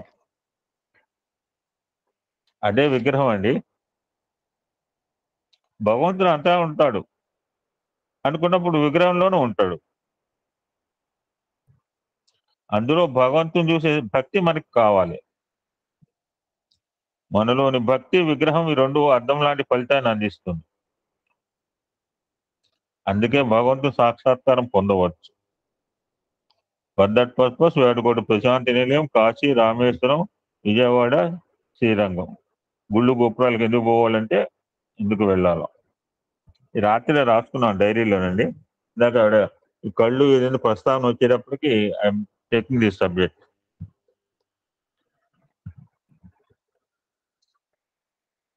చెప్పానుగా నేను 4 years నేను ప్రశాంతి నిలయం పోక. మీ ఆంధ్రప్రదేశ్ స్టేట్ ప్రెసిడెంట్ లక్ష్మణరావు ప్రస్తుతం ఆయన ఒక పర్యాయం మా దగ్గర కొత్తగూడెం వచ్చాడు. ఎవరితోనో వచ్చాడు, మరి ఎవరితో వచ్చాడో తెలియదు మరి. మరి ఆయన ఫస్ట్ టైం చూశాను. మంచి వైట్ గా ఉంటాడు, బొట్టు పెడతాడు, నామాలు పెడతాడు నాలాగానే. నిలువునామం కావచ్చు ఆయనది. సో కాస్త టాపిక్ అయిన తర్వాత బుర్ర హీట్ ఎక్కిన తర్వాత, మీ బుర్రలు హీట్ ఎక్కినాయి కదా, మిమ్మల్ని అందరినీ కాసేపు మీరు కళ్ళు మూసుకుంటే ప్రశాంతి నేను తీసుకెళ్తాను అని ఒక ఎక్సర్సైజ్ చేయించాడు. నాకు బాగా గుర్తుంది. చాలా చోట్ల చేయిస్తాడేమో ఆయన వచ్చిన చోటల్లా, నాకు తెలియదు. ఆయన స్పీచ్ ఒక్కసారి విన్నాను నేను. ఆయన కళ్ళు మూసుకుంటే ప్రశాంతి నేను తీసుకెళ్తాన్నాడు. ఇప్పుడు మీ కళ్ళు మూసుకోక్కర్లేదు, మీ కళ్ళు తెరిచే ఉండండి, విల్ గో టు ప్రశాంతి నిలయం. మా అక్క ఎస్ అని చెప్తోంది. ఒక మహనీయుడు, అద్భుతమైన మహనీయుడు, ఎవరు చివరిలో చెప్తా. ప్రశాంతి నిలయ యాత్ర అని ఒక అద్భుతమైన ఒక విహంగ వీక్షణ చూపిస్తున్నాడు మనకు. కళ్ళు తెరిచే ఉండండి, నిద్రపోక్కర్లు. ఆ యాత్రకి ఏం పేరు పెట్టాడంటే, టుడే ఐ విల్ కంప్లీట్ అండి, నేను మిగిల్చడానికి వీల్లేదు, ప్లీజ్ ఒప్పుకున్న వాళ్ళు ఉండండి చివరిదాకా. పంచవింశతి తత్వ ఇస్ ఎ ఫ్యాక్టర్ ఆఫ్, ఈ దేహము అంటే 26 తత్వాలు చాలాసార్లు చెప్పుకున్నాం. ఇప్పుడు పంచవింశతి తత్వ అనే టైటిల్ తో ఒక అద్భుతమైన ప్రశాంతి నిలయ యాత్ర ఒక మహనీయుడు రాశారు. ఆ మహనీయుడు ఎవరో చివరిలో చెప్తాను. ఓం సాయిశ్వరాయ విద్మహే సత్యదేవాయ ధీమహి తన్నస్వర ప్రచోదయాత్. ఈ గాయత్రికి దేవత సత్యసాయి ఈశ్వరుడు.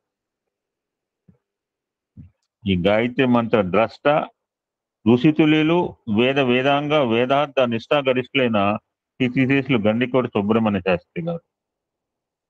ఈ టాపిక్ ఆయన రాలేదండి, పుట్టిన ఇలా ప్రారంభిద్దామని అనిపించింది. Now will go to topic. The title is పంచవింశతి తత్వ. ఇట్స్ ఎ కాంబినేషన్ ఆఫ్ 20 తత్వాలతో కూడింది ప్రశాంతి నిలయ యాత్ర. What is it? You can go forward now. Kasipatnam అనేక దేవాలయాలతో విరాజిల్లుతోంది. అది విశ్వేశ్వరపురం. అటులనే పుట్టపర్తి కూడా కలియుగ శివావతారి అయిన భగవాన్ సత్యసాయీశ్వరుని స్వస్థానము. ప్రశాంతి నిలయ పరిసరాల్లో ఆలయ రూపాలతో అనేక కట్టడాలు వెలుస్తున్నాయి. జస్ట్ ఇమాజిన్, పుట్టపర్తి పోతామండి. ఇక్కడికి వచ్చే యాత్రికుల సంఖ్య పెరుగుతూనే ఉన్నది. ఇప్పుడు ఎలాగో రేపు ఇవాళ అనుకోకుండా రేపు అక్కడ బాల వికాస్ అల్యూమిని మీట్, మళ్ళా స్పోర్ట్స్ డే, సంక్రాంతి, పండగ 10 రోజులు పుట్టపర్తి. అనతి కాలంలో ఇంకొక దక్షిణ కాశీలా తయారు అవుతున్నది అని మహనీయునికి భావన. అది ఒక రామేశ్వరం, ఇది సాయి రామేశ్వరం. బాబావారు స్వయంగా పర్యవేక్షించి కట్టించిన భవనాదులు, గోపురాలతో, శిఖరాలతో, పై కలశాలతో ఆలయ పక్కిలో ఉన్నవి. సాయీశ్వరుని ప్రశాంతి నిలయ పరిసరాల్లోని పంచవింశతి ఆలయ సముదాయం పరమశివుని 25 తత్వాలకు ప్రతీక. 25 ఎందుకు పెట్టాడంటే పరమశివుని తత్వాలకు ప్రతీక. ఈ వ్యాసము ఆ దివ్యాలయాల స్థూల దర్శనమే. ప్రశాంతి నిలయ యాత్రికుల ఉపయోగార్థం రాయబడింది ఈ వ్యాసం. చెప్పాను 4 years నేను దర్శించుకోక. So I want have a glimpse of Prashanti Nilayam చూసిరావాలనుకున్నాను, గంటల్లో చూసుకుందాం అనుకుంటున్నాను. మీరు నాతో వస్తే you can also see it. చూపిస్తా ప్రశాంతి నిలయం. ఇక 20 తత్వాలు ప్రారంభం అవుతాయండి. పుట్టపర్తి చేరుటకు చిన్న చిన్న కొండలు, చిట్టడలు దాటాలి. ఈ కొండలు దూరాల నుంచి వన్య దుర్గాలయాల అని అనిపించును. వనదుర్గాదేవి అనుగ్రహంతో సాధకుడు ఈ అడ్డంకులు దాటి ప్రశాంతి లోయలోనికి ప్రవేశించగలడన్నమాట. అవతార పురుషుని కార్యక్రమాలకు ప్రకృతి సహజంగానే సహకరిస్తూ ఉంటుంది. ఇక సెకండ్ వన్, విమానాశ్రయాలయం. పుట్టపర్తి చేరుటకు వాహనయాన మార్గమే కాక ఈ మధ్య విమానయాన మార్గం కూడా ఏర్పాటైనది. విమానము అంటే విగత అభిమానము. ఆధ్యాత్మికతకు అభిమాన రాహిత్యం కావాలి కదా. విహిత మనోభావమే విమానయానం అని కూడా చెప్పవచ్చును. అంటే భక్తి భావంతో సాధకుడు బాబావారి విమానాశ్రయాలకు చేరుకుంటాడన్నమాట. ఇక మూడవది ప్రత్యేక వైద్యాలయం, సూపర్ స్పెషాలిటీ హాస్పిటల్. మన రుద్రంలో తెరుచుకున్నాం, నాకు ఇదో తెలియదు. ఈ రుద్రం పుణ్యం అంటూ శివుడిని ప్రథమ దైవ బిషక్, రుద్రం వచ్చిన వాళ్ళకి మాట తెలుసు. శివుడిని ప్రథమ దైవ బిషక్ అని వేదం సూచిస్తుంది. అటువంటి శివసాయి 6 మాసాలలో నిర్మించిన అత్యుత్తమ వైద్య సేవలకు అంకితమైన ఆ అద్భుత భవన సముదాయం హాస్పిటల్ ముందు ఆగాం మనం. అర్ధ గోళాకార గోపురాలతో, ఆ పైన శిఖరాలతో విరాజిల్లుతున్న పెద్ద గుడి లాంటిది. స్వామివారు ఉచితంగా అధునాతన వైద్య సహాయాన్ని ఈ ఆసుపత్రి ద్వారా కులమత జాతి వివక్షణ, ప్రాంత ప్రదేశాల తేడా లేకుండా వేలాది బీద సాధలకు అందించుతున్నారు. ప్రఖ్యాతమైన స్వదేశ విదేశీయ వైద్యులు ఈ సేవలు చేయుచున్నారు.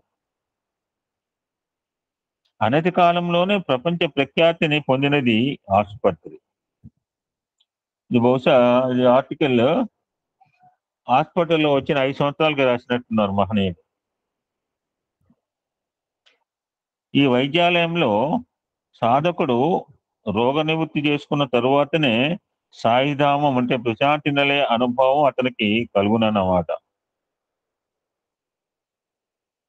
ఆ ఆసుపత్రిలో తగ్గని రోగాలను, భవరోగాలను స్వామి ప్రత్యక్షంగాను పరోక్షంగాను తగ్గిస్తూ ఉంటారు. ఇక్కడ నాకు చాలా థాట్స్ ఉన్నాయి, కానీ ఇక్కడ ఐ కెనాట్ కంటిన్యూ. ఈ సబ్జెక్ట్ కావాలని ఎన్ని హాస్పిటల్, ఎన్ని ఆపరేషన్ స్వామి ప్రత్యక్షంగా చేశారో మనందరికి తెలుసు. ఇక 4వది వాయుపుత్రాలయం. దూరం నుంచి కొండపై కనిపించేది అదే హనుమంతుని బ్రహ్మాండమైన విగ్రహం. ఆ హనుమంతుడు రామభక్త శ్రేష్ఠుడు, మహాబలవంతుడు, వీర్యవంతుడు, శక్తిమంతుడు. ఆ మహాయోగి ఆకాశ మార్గంలో దివ్య ఔషధ సమన్విత సంజీవని పర్వతాన్ని, నేను సంజీవని అంటే ఎందుకు చెప్తున్నానంటే, మేము ప్రతి బుధవారం శంకర స్కూల్కి వెళ్తాం. ఆ ప్రిన్సిపాల్ యొక్క బ్రదర్కి బాగలేరు, లివర్కి ప్రాబ్లం ఉంది. నాకు మెసేజ్ పెట్టి సాయి సంజీవని పెడితే మొన్న క్లాసు పోయిన చెప్పిందండి, ఆవిడ మంత్రం అనుకుంటుంది సాయి సంజీవని. చూడండి, గురుచేతిలో చెప్పాడు, దున్నపోత, ఏం తెలియని వాడికి దున్నపోత అని చెప్పి మనకి గాయత్రి చెప్పి కూడా మనకి అనుకోమంటే మనకు అర్థం కాకపోతే గాయత్రి వ్యర్థమైపోతుంది. లేకపోతే ఓం నమో నారాయణ చెప్పి అనుకుంటే మన అజ్ఞానంతో పలకపోతే అది వ్యర్థం అవుతుంది. ఏమి చదువు రాని వాడికి దున్నపోత అని మంత్రం చెప్పి ఇదే నీకు గాయత్రి మంత్రం అనే దున్నపోత దున్నపోత దున్నపోత దున్నపోత అన్నట్టు. అటువంటిది సాయి సంజీవని ఫోటో చూసి ఆవిడ సాయి సంజీవని 4 రోజులు జపం చేసింటే మొన్న కూడా చెప్పింది మన క్లాసు పోయినప్పుడు. She don't know that Sai Sanjeevani is a photo. Sai Sanjeevani అది ఫోటో అండి, చాలా మంది తెలిసింది మీకు. అదే మంత్రం అనుకుంది ఆవిడ, సాయి సంజీవని అని చెప్పి.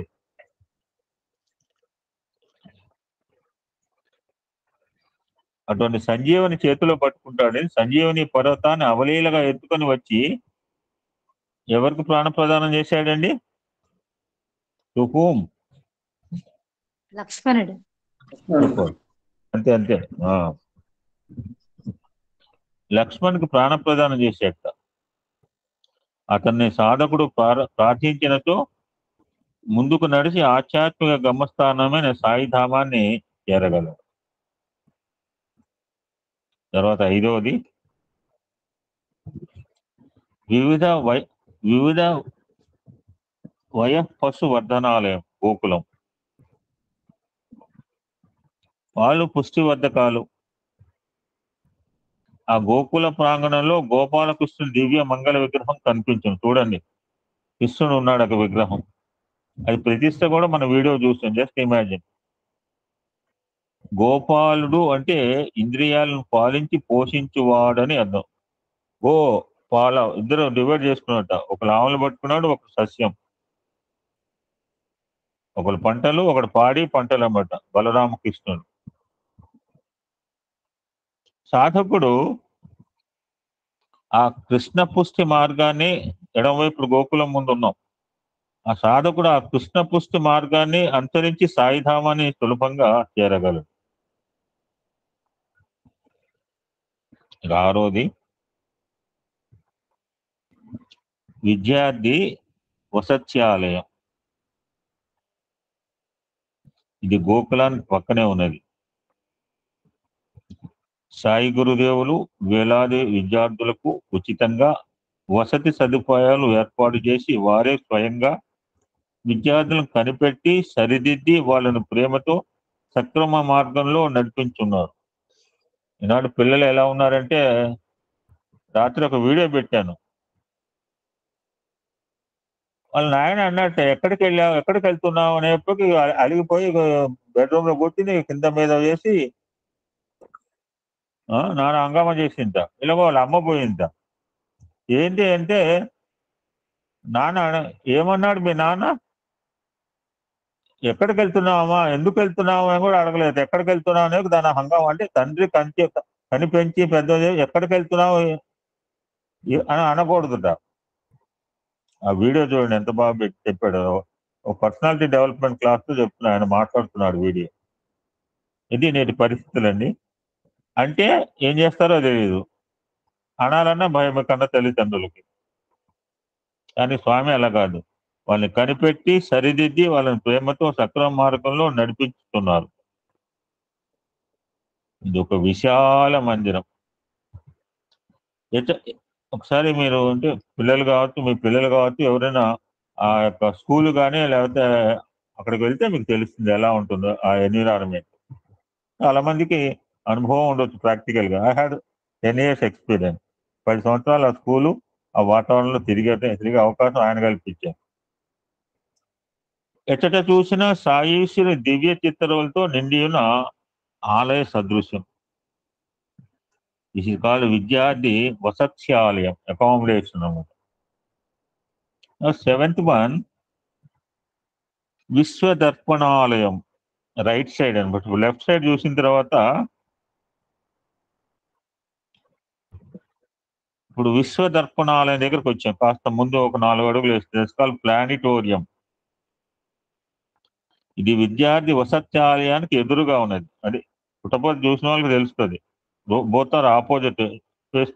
ఒకటేమో వెస్ట్ సైడ్ ఉంటుంది, ఒకటేమో ఈస్ట్ సైడ్ ఉంటుంది. ఈస్ట్ సైడ్ ఉంటుంది ప్లానిటోరియం. ఇది పెద్ద గోళాకృతిలో ఉన్న ఆలయము. దీని లోపల విశ్వ నభోంతరాళములో వెలిగే నక్షత్ర సముదాయములు. నేను చూడలేదండి, ఎవరిని చూసే ఉండొచ్చు మీలో. నక్షత్ర సముదాయములు అన్నిసార్లు వెళ్ళాను, 100 సార్లు వెళ్ళినా చూడలేకపోయాను. నక్షత్ర సముదాయములు, గ్రహోపగ్రహాలు, వాటి గతులు ప్రదర్శింపబడుతున్నను.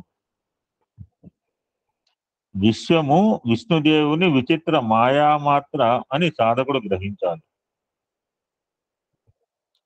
మాయను అతిక్రమిస్తేనే సాయిదేవుని అంటే సృష్టికర్తను దర్శించవచ్చును.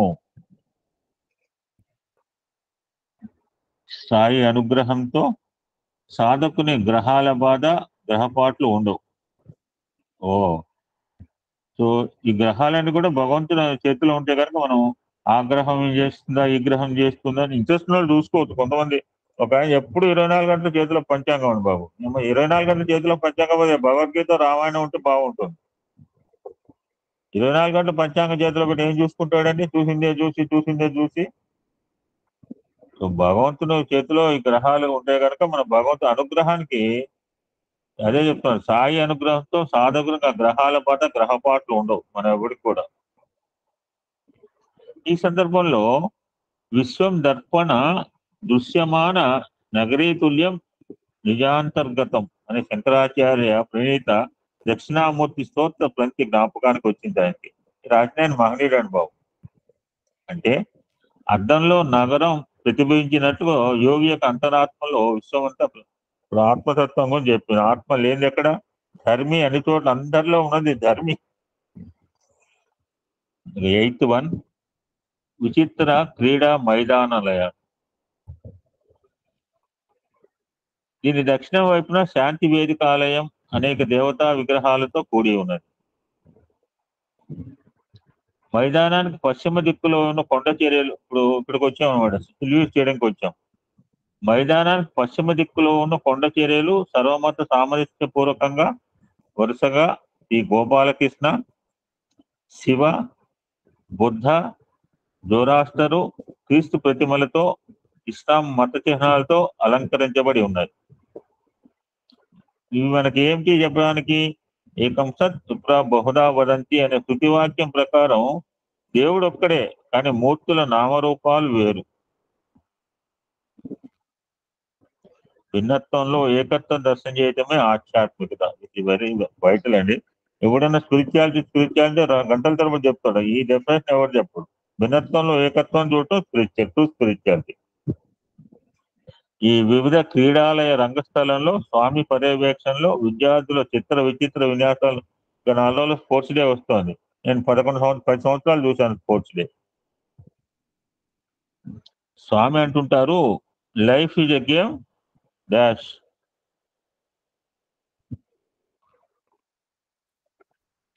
Plate super. Life is a dream, realize it. Life is a love,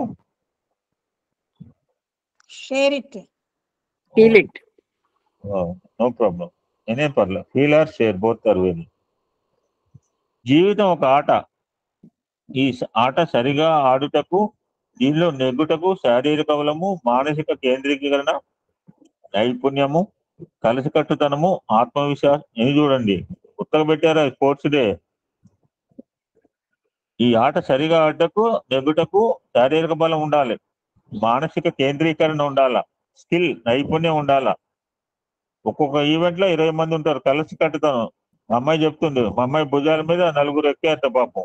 దాని రోల్ అది ఏం చేస్తుంది, బేర్ చేసింది. మరి ఆ పిరమిడ్ లాగా ఇది కింద ఉంది, దీని మీద భుజాల మీద వాడి మీద భుజాలు. కలిసి కట్టుతాను. కింద తప్పకుండా కింద పడిపోతారు. అలా ఉండకూడదు. ఆత్మవిశ్వాసం, పట్టుదల ఉండాలి. This is the motto of sports day అండి. ఈ ఆధ్యాత్మిక నిష్ఠ అనే ఆటకు తాళవు. అందుకు భక్తి, శ్రద్ధ, వైరాగ్యం అవసరం. ఈ ఫిజికల్ గేమ్ ఇప్పుడు చెప్పిందంటే మనం రేపు స్పోర్ట్స్ డే చూస్తున్నాం. మరి ఆధ్యాత్మిక ఆట అయితే, ఈ ఆధ్యాత్మిక ఆట ఏం కావాలి, భక్తి ఉండాలి, శ్రద్ధ ఉండాలి, వైరాగ్యాలు అవసరం. స్వార్థ స్వలాభాలకు, పేరుకు, ప్రతిష్టకు ప్రాకులాడితే ఓటమి తప్పదు. జీవితాన్ని ఆత్మక్రీడతో ఆనందించాలి. అంతేకాక జీవితం ఒక బొమ్మలాట కాదు. చాలా మంది చెప్తుంటారు జీవితం ఒక బొమ్మలాట. మనం అలా అనుకోకూడదండి. ప్రాప్తో పాపోహం, ఏం పాపోహం, ప్రాప్తోహం అని మార్చారు స్వామి. బాధ్యతతో, దైవప్రీతి, పాపప్రీతి, సంఘనీతితో నిండి ఉండాలి. ఈ జగన్నాటకానికి దైవమే సూత్రధారి, మనమంతా పాత్రధారు.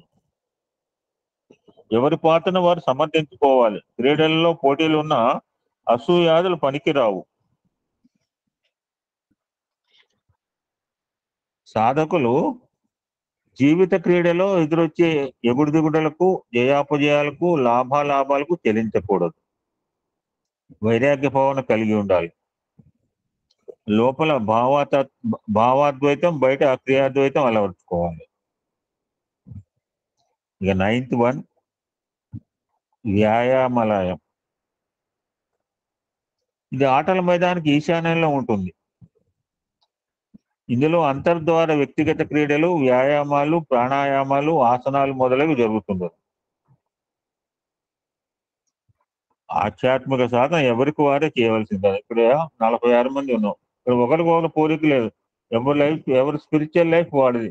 నా వే ఆఫ్ లివింగ్ నాది, మా అక్క వే ఆఫ్ లివింగ్ వాళ్ళది, శరణ్య వే ఆఫ్ లివింగ్ వాడి, విఠల్ భగవాన్ ఇక్కడ కంపారిజన్ లేదు. But everybody in spiritual path, but our మన ఆటలాడే విధానం కావచ్చు డిఫరెంట్ గా ఉంటుంది. శరీరాన్ని bend your mind, bend your body and bend your senses అంటుంటారు స్వామి. శరీరాన్ని వంచి ఇంద్రియాలను అరికట్టి మనసు దైవానికి సమర్పించడమే సాధన లక్ష్యం. అది మనం ఇన్ని రకాలు చేసినా, ఒకడు ఓంకారం చేయొచ్చు, ఒకడు షోడశోపచార పూజ చేయొచ్చు, రోజు రుద్రాభిషేకం చేయవచ్చు. అది ఎవరి ఓపిక అండి అది. ఎవడు ఏమి చేసినా ఉద్దేశం ఏంటంటే శరీరం వంగాలి, ఇంద్రియాలను అరకట్టాలి, మనసుని డైవర్ట్ టువర్డ్స్ భగవంతునికి సమర్పించడమే సాధన లక్ష్యం అంటున్నారు. ఇక 10వదండి, ఈ సత్యసాయి విశ్వవిద్యాలయం. ఇది విద్యాగిరికి గుండెకాయ లాంటిది. ఈ విశిష్ట విద్యాలయం మామూలు లౌకిక చదువులే కాక విద్యార్థుల్లో వినయము, విధేయత, విచారణ శక్తి, వివేకాదులను వృద్ధి చేయటకు అంకితం. దిస్ ఈ Sai, the motto of Sai education ఇదండి. వినయ, విధేయత, విచారణ శక్తి, వివేకాదులను వృద్ధి చేయటం సాయి ఎడ్యుకేషన్. మరి ఈ సంస్థకు ఎవరు సర్వాధ్యక్షులు? బాబా వారి. End of education is character. Okay, అదే చెప్తున్నారు ఆయన. విద్యకు సాఫల్యత శీలము, నీతి నిజాయితీలు, సంస్కృతికి ఫలం వివేకము, విజ్ఞాన శాస్త్రాలకు అంతం ఆధ్యాత్మిక విద్య వికాసమే అని బాబా వారు నొక్కి ఒక్కానిస్తున్నారు. The end of education, the end of character, the end of knowledge, విద్యడం అని చెప్తుంటామే. ఈ విశిష్ట విద్యాలయ ప్రవేశ ద్వారంపై సరస్వతి, అంత అద్భుతంగా ఉంటారు సరస్వతి మాత. చూడండి, మనం యూనివర్సిటీ దగ్గర ఆగాం. సరస్వతి శిల్పము, ప్రాంగణంలో వినాయక విగ్రహం, విద్యాబుద్ధులకు ప్రతీకలు. నెక్స్ట్ 11వది, వివిధ విద్యాలయాల సముదాయం. ఒకటి మాతృమూర్తి ఈశ్వరమ్మ ఉన్నత పాఠశాల దగ్గర ఆగాం. 2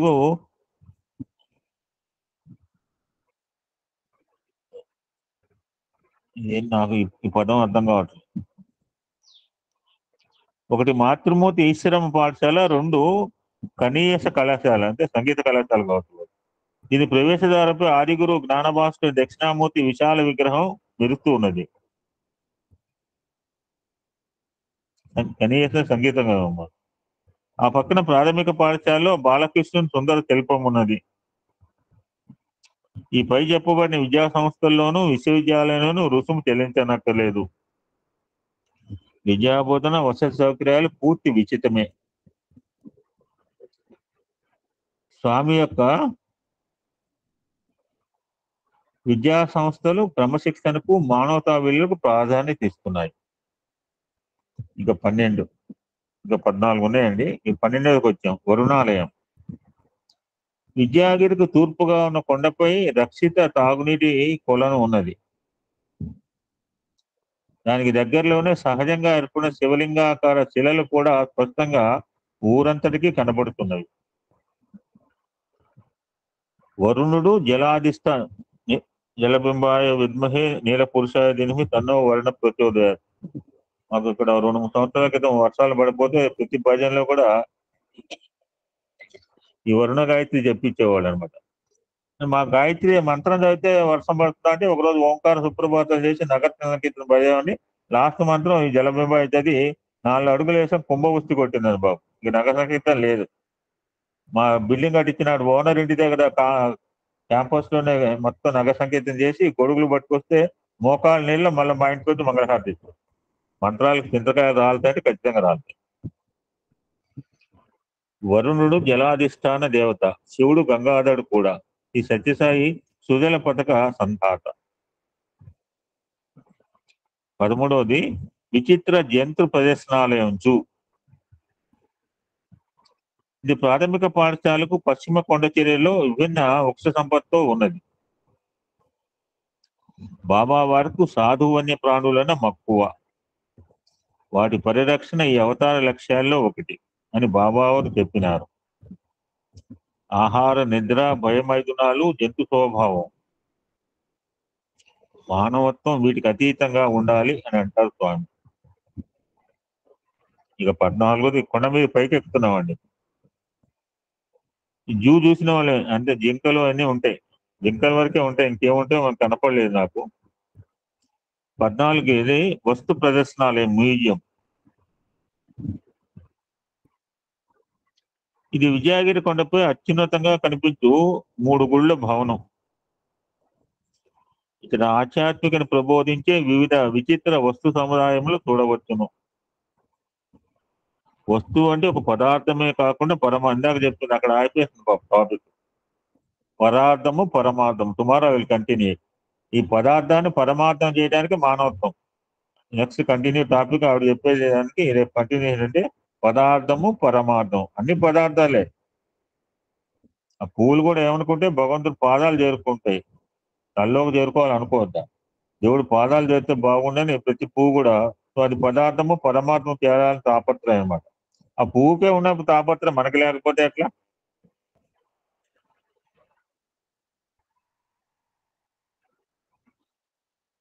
వస్తువు అంటే ఒక పదార్థమే కాకుండా పరమార్థము, వస్తుతత్వం అని కూడా అర్థం ఉన్నది. బ్రహ్మి, ధర్మి, అది చెప్పిన 2 పదాలు. స్వరూపము, స్వభావం.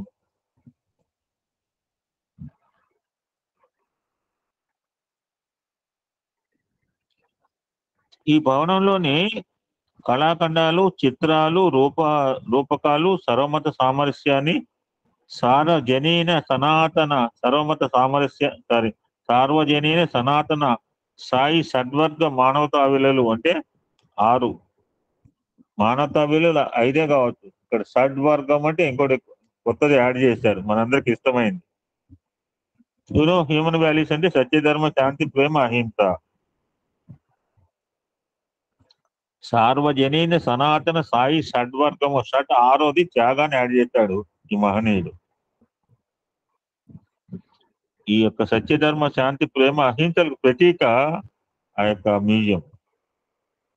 దృశ్యమానము చేయుచున్నది. ఈ భవనం శిఖరాలు, గోపురాలు, ఆలయ సాంప్రదాయ శిల్పాలతో నిండి ఉన్నది. కిందకు వస్తున్నాం కొండ నుంచి. ప్రాథమిక వైద్య కేంద్రాలయం. ఈ విద్యాగిరి ఆనుకొని ఉన్నది. ఇది వచ్చిపోయే రోగులకు తగిన వైద్య సహాయమును, వివిధ రోగ నిర్ణయ పరీక్షలకు నిలయం. వేలాది రోగులకు ఉచితంగా చికిత్స జరుగుతున్నది. దీన్నే తర్వాత స్వామి సూపర్ స్పెషాలిటీగా హాస్పిటల్గా కన్వర్ట్ చేశారు. ఇక 16 విద్యాలయ వ్యవహారాలయం, అడ్మినిస్ట్రేటివ్ బిల్డింగ్. గోళాకృతిలో గోపురాలు, శిఖరాలు, కలశాలతో అలంకరింపబడిన విశిష్ట శిల్పాలయం ఇది. ఈ భవన ముఖద్వార ప్రాంగణంలో దేవతల శిలా విగ్రహాలు ఉన్నాయి. పై అంతస్తులో విద్యాలయ సర్వాధ్యక్షుల భగవాన్ బాబా వారి గది విద్యాలయ గర్భగృహం లాగా ఉన్నది. ఎవరన్నా చూసారా administrative building? I have gone there, but లోపల డీటెయిల్ గా చూడలేదు. సాయీశ్వరి దివ్య విగ్రహాలతోనూ ఐక్యరాజ్య సభ్య దేశాల పతాక గుర్తింతోనూ నిండి ఉన్నది విశాల మందిరం. Anybody seen? సాయి చిత్రంబులు, విచిత్రంబులు. బహుశా మనం చూసే అవకాశం ఉండకపోవచ్చు, అది ఎవరైనా చూస్తే చెప్పండి. యూ కెన్ సీ ద ఐక్యరాజ్య సమితిలో సభ్య దేశ పతాకాలు కూడా ఉంటాయి అక్కడ. 16 అయిపోయినండి, ఇంకా 9 అయిపోతాయి. 17వది వాహనాలయం, ఆర్టీసీ బస్ స్టాండ్. ఇది విద్యాగిరి నుంచి దిగి వచ్చే మార్గానికి ఎదురుగా ఉన్న ఆలయ సదృశ్యం కట్టడం. ఇది ఆంధ్రప్రదేశ్ రోడ్ల రవాణా సంస్థ వారిది. ఇది కూడా ఆలయ శిల్పాలతో పైన అలంకరించబడి ఉన్నది. ఇది పాండులకు ఆశ్రయాలయం కూడాను. ఇక 18వది పుట్టపర్తి గ్రామం చేరువలో కనబడి స్వామి పాత మందిరం. ఇప్పుడు అది కళ్యాణ మండపంగా ఉన్న వివాహాలయ భవనం. స్వామి ప్రత్యక్ష సన్నిధిలో వివాహాలు జరుగుతున్న స్థలం ఇది. నూతన వధువులు లక్ష్మీనారాయణ సదృశులే కదా. ఈ 19వది ఊరు లోపల కృష్ణాలయాదులు ఉన్నవి. శివాలయము, సత్యభామ సహిత కృష్ణాలయము, మహమ్మదీయుల ప్రార్థనాలయాదులు బాబావారి సహాయంతోనే నడుస్తున్నవి. బాబావారి జన్మస్థలం ఊరి మధ్యలో ఉన్నది. 20వది, ప్రశాంతి నిలయానికి చేరువలో చిత్రావతి నది ఉత్తర వాహినిగా అప్పుడప్పుడు ప్రవహించును. దానికి ఆనుకునైన సుందర ఉద్యానవనంలో బాబావారి పుణ్య దంపతుల సమాధి స్థలం ఆలయం ఉన్నది. బాబావారి వారి చిన్నతనంలో చిత్రావతి నదీ తీర కొండపై పెద్ద చింత చెట్టును ఎక్కి అనేక అకాల ఫలవృష్టి చేసిన పరిసరాలవి. స్వామి చారిత్రంబులు చిత్ర విచిత్రంబులు కదా అంటాడు మహనీయుడు. బయట తిరిగాము. ఇక 20 ఆలయాలు బయటే ఉన్నాయి. 21వది, ఇక ప్రశాంతి నిలయంలో ప్రవేశించగానే యాత్రికులకు ప్రప్రథమంగా కనిపించినది విఘ్నేశ్వరాలయం. సాధకుల ఐహిక ఆధ్యాత్మిక జీవితంలో వచ్చి విఘ్నాలను తొలగించేవాడే విఘ్నేశ్వరుడు. నిలయంలో ప్రతి ఉదయము ఈ వినాయక విగ్రహానికి పూజ జరుగును. గణపతి అంటే బుద్ధి సిద్ధి ప్రదాత, మూలాధార శక్తిమంతుడు. 22, వినాయక గుడి దగ్గరున్న గుట్టపై విశిష్ట అతిథి వసత్యాలయం, విఐపి గెస్ట్ హౌస్ ఉన్నది. మన భారతీయ సంస్కృతి 4 చెప్తోంది. ఎవరైనా చెప్పండి ఏంటది? 4 పిల్లర్స్ మీద ఆధారపడింది భారతీయ సంస్కృతి. Only 4, no 5. మాతృదేవో భవ, పితృదేవో భవ, ఆచార్య దేవో భవ, అతిథి దేవో భవ. నాకు కావాల్సినది విఐపి గెస్ట్ హౌస్. అతిథి దేవోభవ అంటారు కదా, బాబావారి ఆతిథ్యం మరుపురాని. దేశ విదేశ ప్రభుత్వాధినేతలు ప్రముఖులకు సముచిత మర్యాదలు బాబావారి స్వయంగా పర్యవేక్షిస్తుంటారు. ఇక 23వది, వివిధ భక్ష్య భోజ్య భోజనాలయం. ఈ భవనం ఆలయ సదృశ్యమే. ఎందుకంటే భోజనాత్ పూర్వం దీనిలో సాయిశ్వర ప్రార్థన తప్పక జరుగును. పాకశాలలో సాయిరామ నామస్మరణ జరుగుతూనే ఉండును. అన్నం బ్రహ్మ రసో విష్ణు భోక్తా దేవో మహేశ్వర అన్నట్లు ఈ భోజనాలయం త్రిమూర్త్యాత్మక తత్వానికి ప్రతీకయే. అటులనే ఈ ప్రాంతంలో ఉన్న విదేశీయ భోజనాలయం కూడా ఆలయ సదృశ్యమే. దాని ప్రవేశ ద్వారం వద్ద అతి సుందర దేవతా విగ్రహాలు ఉన్నాయి. లోపల భోజనాల వేళల్లో సాయిశ్వర ప్రార్థనలు, సాయి నామస్మరణ జరుగుతూనే ఉండును. దేశ దేశాల నుంచి వచ్చుతున్న సాయి భక్తుల సమూహం ఇక్కడ కనిపించను.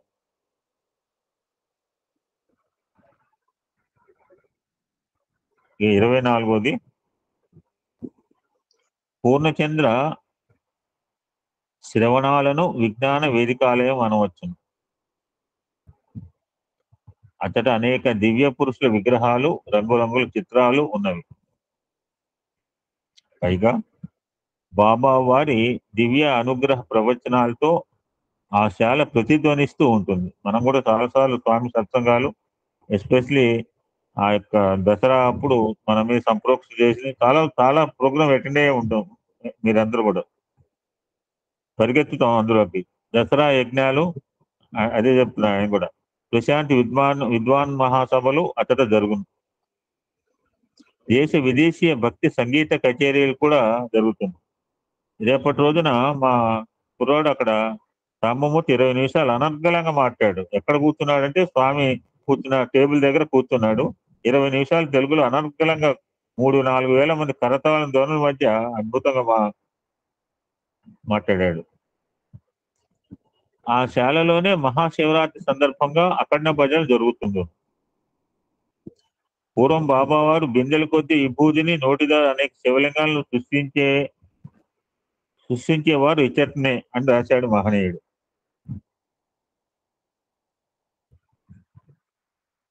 ఇక 25ది ప్రశాంతి విశిష్ట భజనాలయం.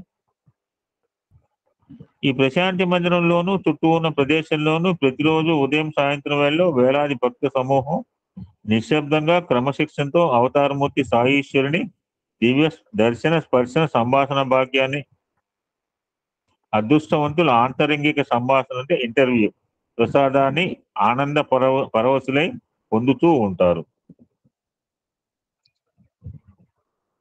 ఇతట రోజు బాబావారి దివ్య హస్త చాలనంతోనే తరగని అద్భుత మహిమాన్విత విభూతి సృష్టిని, దివ్య స్పర్శనతోనే అనేక రోగ నివారణ కృత్యాలను, ఐహిక ఆముస్మిక అభివృద్ధికి, వజ్ర వైఢూర్య మాణిక్యాదుల సృష్టిని పరిశీలించవచ్చును. ఇవన్నీ మనం ప్రత్యక్షంగా చూసిన వాళ్ళమే. విభూతి ఇవ్వటము, లాకెట్లు ఇవ్వటము, చైన్స్ ఇవ్వటము. శ్రీరామచంద్రమూర్తి మాయా మానుషమూర్తి, శ్రీకృష్ణుడు లీలా మానుషమూర్తి.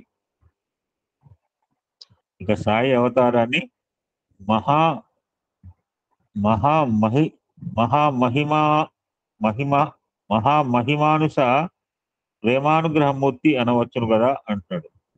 గ్రేటెస్ట్ పర్సనాలిటీ రాసిన, అందుకని పదాలు మనకి కష్టంగా ఉన్నాయి. మహిమానుష ప్రేమానుగ్రహమూర్తి. ఆయన మాయా మానసమూర్తి, ఈయన లీలా మానసమూర్తి. స్వామికి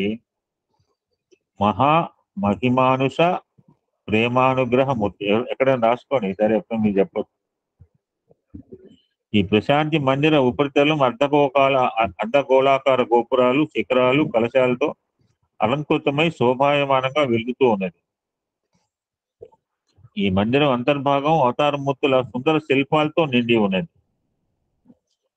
ఆ దేవతా విగ్రహాలు చిత్తరవుల మధ్యలో సర్వదేవతా స్వరూపులైన బాబావారు సింహాసనాసీనులై వారి అపార కరుణా కటాక్ష వీక్షణంచే దేశ విదేశీయ అసంఖ్యాక భక్త బృందాలను ఆనందాబ్దిలో ఉంచుతూ ఉంటారు. ఈ ఆలయానికి ఒక పేరు పెట్టాడు. ఈ మందిరాన్ని విశిష్ట భక్త జనాలయంగా పరిగణించవచ్చును అని అన్నాడు. ఈ కంక్లూడింగ్ టాపిక్ అండి, నాకు కూడా టైం ప్రకారం అయింది. ఈ పైన ఉదాహరించిన పంచవింశతి అంటే సాంఖ్యతత్వాలకు 25. ఈ 20 తత్వాలు ఒకటే అయితే ఈ పేరా చాలా ఇంపార్టెంట్. ఈ పైన ఉదహరించిన పంచవింశతి అంటే సాంఖ్యతత్వాలకు అతీతమైన 26వ తత్వం సాయి విశ్వేశ్వర తత్వం. అదే భిన్నత్వం లేని ఏకత్వ దర్శనం.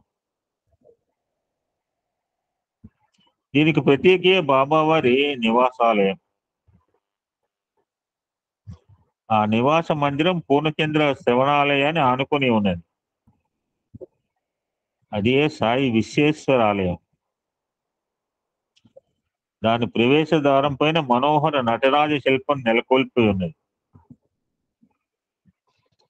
స్వామి నివాసాలయం పైన గోళాలు, గోపురాలు, చక్రాలు, కలశాలు ఉన్నవి.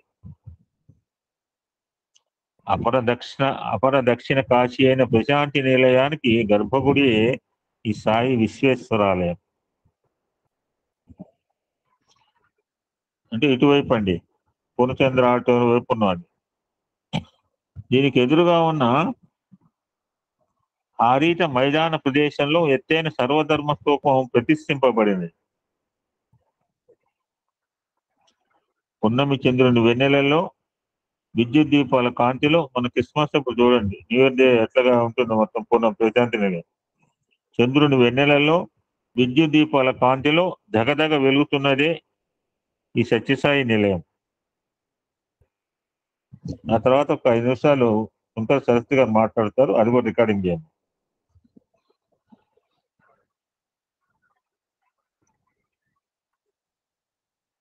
ఇదే సాయి భక్తిని పరమావధి.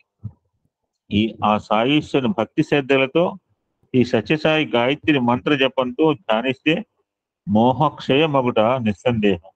నేను దాంతోనే ప్రారంభించాను, దాంతోనే ముగిస్తాను. ఓం సాయీశ్వరాయ విద్మహే సత్యదేవాయ ధీమహి తన్నస్సవ ప్రచోదయాత్. ఈ గాయత్రికి దేవత సత్య సాయీశ్వరులే. ఈ గాయత్రి మంత్ర ద్రష్ట ఋషితుల్యులు వేదాంత నిష్ఠా గరిష్ఠులైన కీర్తిశేషులు గండికోట సుబ్రహ్మణ్య శాస్త్రి గారు డిసెంబర్ 24వ తారీఖు నాడు. చివరగా ఈ వ్యాసాన్ని మనకు అందించిన మహనీయుడు ఆ గండికోట సుబ్రహ్మణ్య శాస్త్రి గారి కుమారుడు గండికోట వెంకట సుబ్బారావు గారు. ఆయన ఐక్యరాజ్య సమితిలో మాజీ ఇంధన శాఖాధిపతి అండి.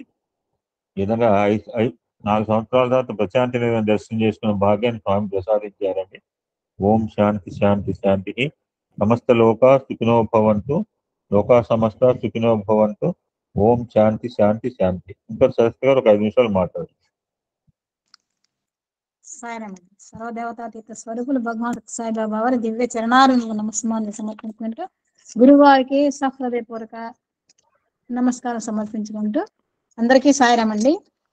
ఈ సదావకాశం అనుకోకుండా ఇచ్చినట్టు భగవాన్ బాబా వారికి మరొక్కసారి కృతజ్ఞత అంజలి ఘటిస్తున్నానండి. సాయిరామ్. ఇప్పటి వరకు మన సరస్వతి గారు చాలా చక్కగా అహంసత్య బోధక గురించి చెప్పారు. దాని వివరణ మరికొన్ని అంశంలో 24 అంశంలతో మన గురువు గారు తెలియజేశారు. తర్వాత మనం చక్కగా ప్రశాంతి నిలయమే కాకుండా పుట్టపర్తి మొత్తం చూపించారు. నేను దాదాపు అన్ని మన గురువు గారు చెప్పిన అన్ని చూశాను, కానీ ఇంక్లూడింగ్ అడ్మినిస్ట్రేటివ్ బిల్డింగ్ కూడా స్వామివారు చూపించారండి.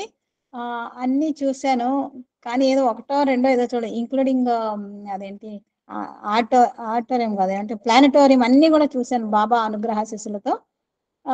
తర్వాత ఈ అడ్మినిస్ట్రేటివ్ బిల్డింగ్ చాలా బాగుంటుంది, మన గురువు గారు వర్ణించినట్టు. మళ్ళా నేను అక్కడికి వెళ్ళిపోయాను.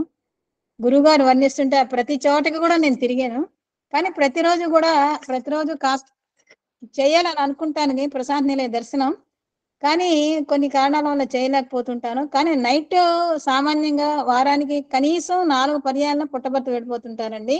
ప్రశాంత్ నిలయానికి వెళ్ళిపోతాను, కళ్ళు మూసుకుని వెళ్ళిపోతాను. వెళ్ళిపోయి వినాయక గుడి దర్శనము, తర్వాత నాగేంద్ర బాబు దర్శనం, సుబ్రహ్మణ్య స్వామి, అంటే నిలయంలో ఉండేటువంటి సర్వ దేవతలు దర్శనం చేసుకుంటాను. తర్వాత ఓంకార మందిరానికి వెళ్ళిపోతాను, స్వామి దర్శనం కూడా చేసుకుంటే స్వామి శారీరకంగా ఉన్నప్పుడు ఇచ్చినటువంటి దర్శనాలు కొన్ని నా మనసులో అట్లే ముద్రించబడ్డాయండి. సో ఆ దర్శనాన్ని కూడా చేసుకుంటానండి. చేసుకుని మళ్ళా నేను ఏలూరు వచ్చేస్తుంటాను. అదేవిధంగా తిరుపతి వెంకటేశ్వర స్వామి గుడికి కూడా దర్శనం చేసుకుంటానండి. సో ఈ విధంగా కానీ ఖర్చు లేకుండా చక్కగా మనల్ని మరొక్కసారి పుట్టపర్తి మొత్తం కూడా తిప్పినటువంటి మన గురువు గారికి ధన్యవాదాలు. ఈ విధంగా ఆలయ దర్శనం, మన ప్రియాతి ప్రియమైనటువంటి సత్యసాయిబాబా వారి దర్శనం, సత్యసాయిబాబా వారు నిర్మించినటువంటి సకల దేవత యొక్క దర్శనం కూడా చాలా చక్కగా చేయించారు. అవన్నీ చూసిన వారికి మరొకసారి దర్శనం అవుతుంది వీరి వర్ణన వల్ల. అసలు చూడని వారికి పుట్టపర్తి ఇట్లా ఉంటుందా, పుట్టపర్తిలో ఇలా ఉంటాయా, దక్షిణాన్ని ఇది, తూర్పున ఇది, పశ్చిమాన్ని ఇది, ఉత్తరాన్ని ఇది ఉంటాయా అనేటువంటి ఒక భావన కలిగి వారికి పుట్టపర్తి వెళ్ళి దర్శనం చేసుకోవాలి అనేటువంటి సంకల్పాన్ని కలిగించారు మన గురువు గారు. వారి యొక్క పఠనంతోనూ వర్ణనతోనూ ఇటువంటి సదావకాశం ఇచ్చినటువంటి గురువు గారికి భగవాన్ సత్యసాయిబాబా మరొక్కసారి ప్రశాంతి నిలయము, పూర్ణచంద్రిక, మొత్తం పుట్టపర్తి గుడులు అసలు ఎక్కడెక్కడ ఉన్నామో తిరిగాం, అన్ని కూడా దర్శించుకునేటువంటి భాగ్యాన్ని కలిగించారండి. చాలా సంతోషం, కృతజ్ఞతలండి. సాయిరామండి.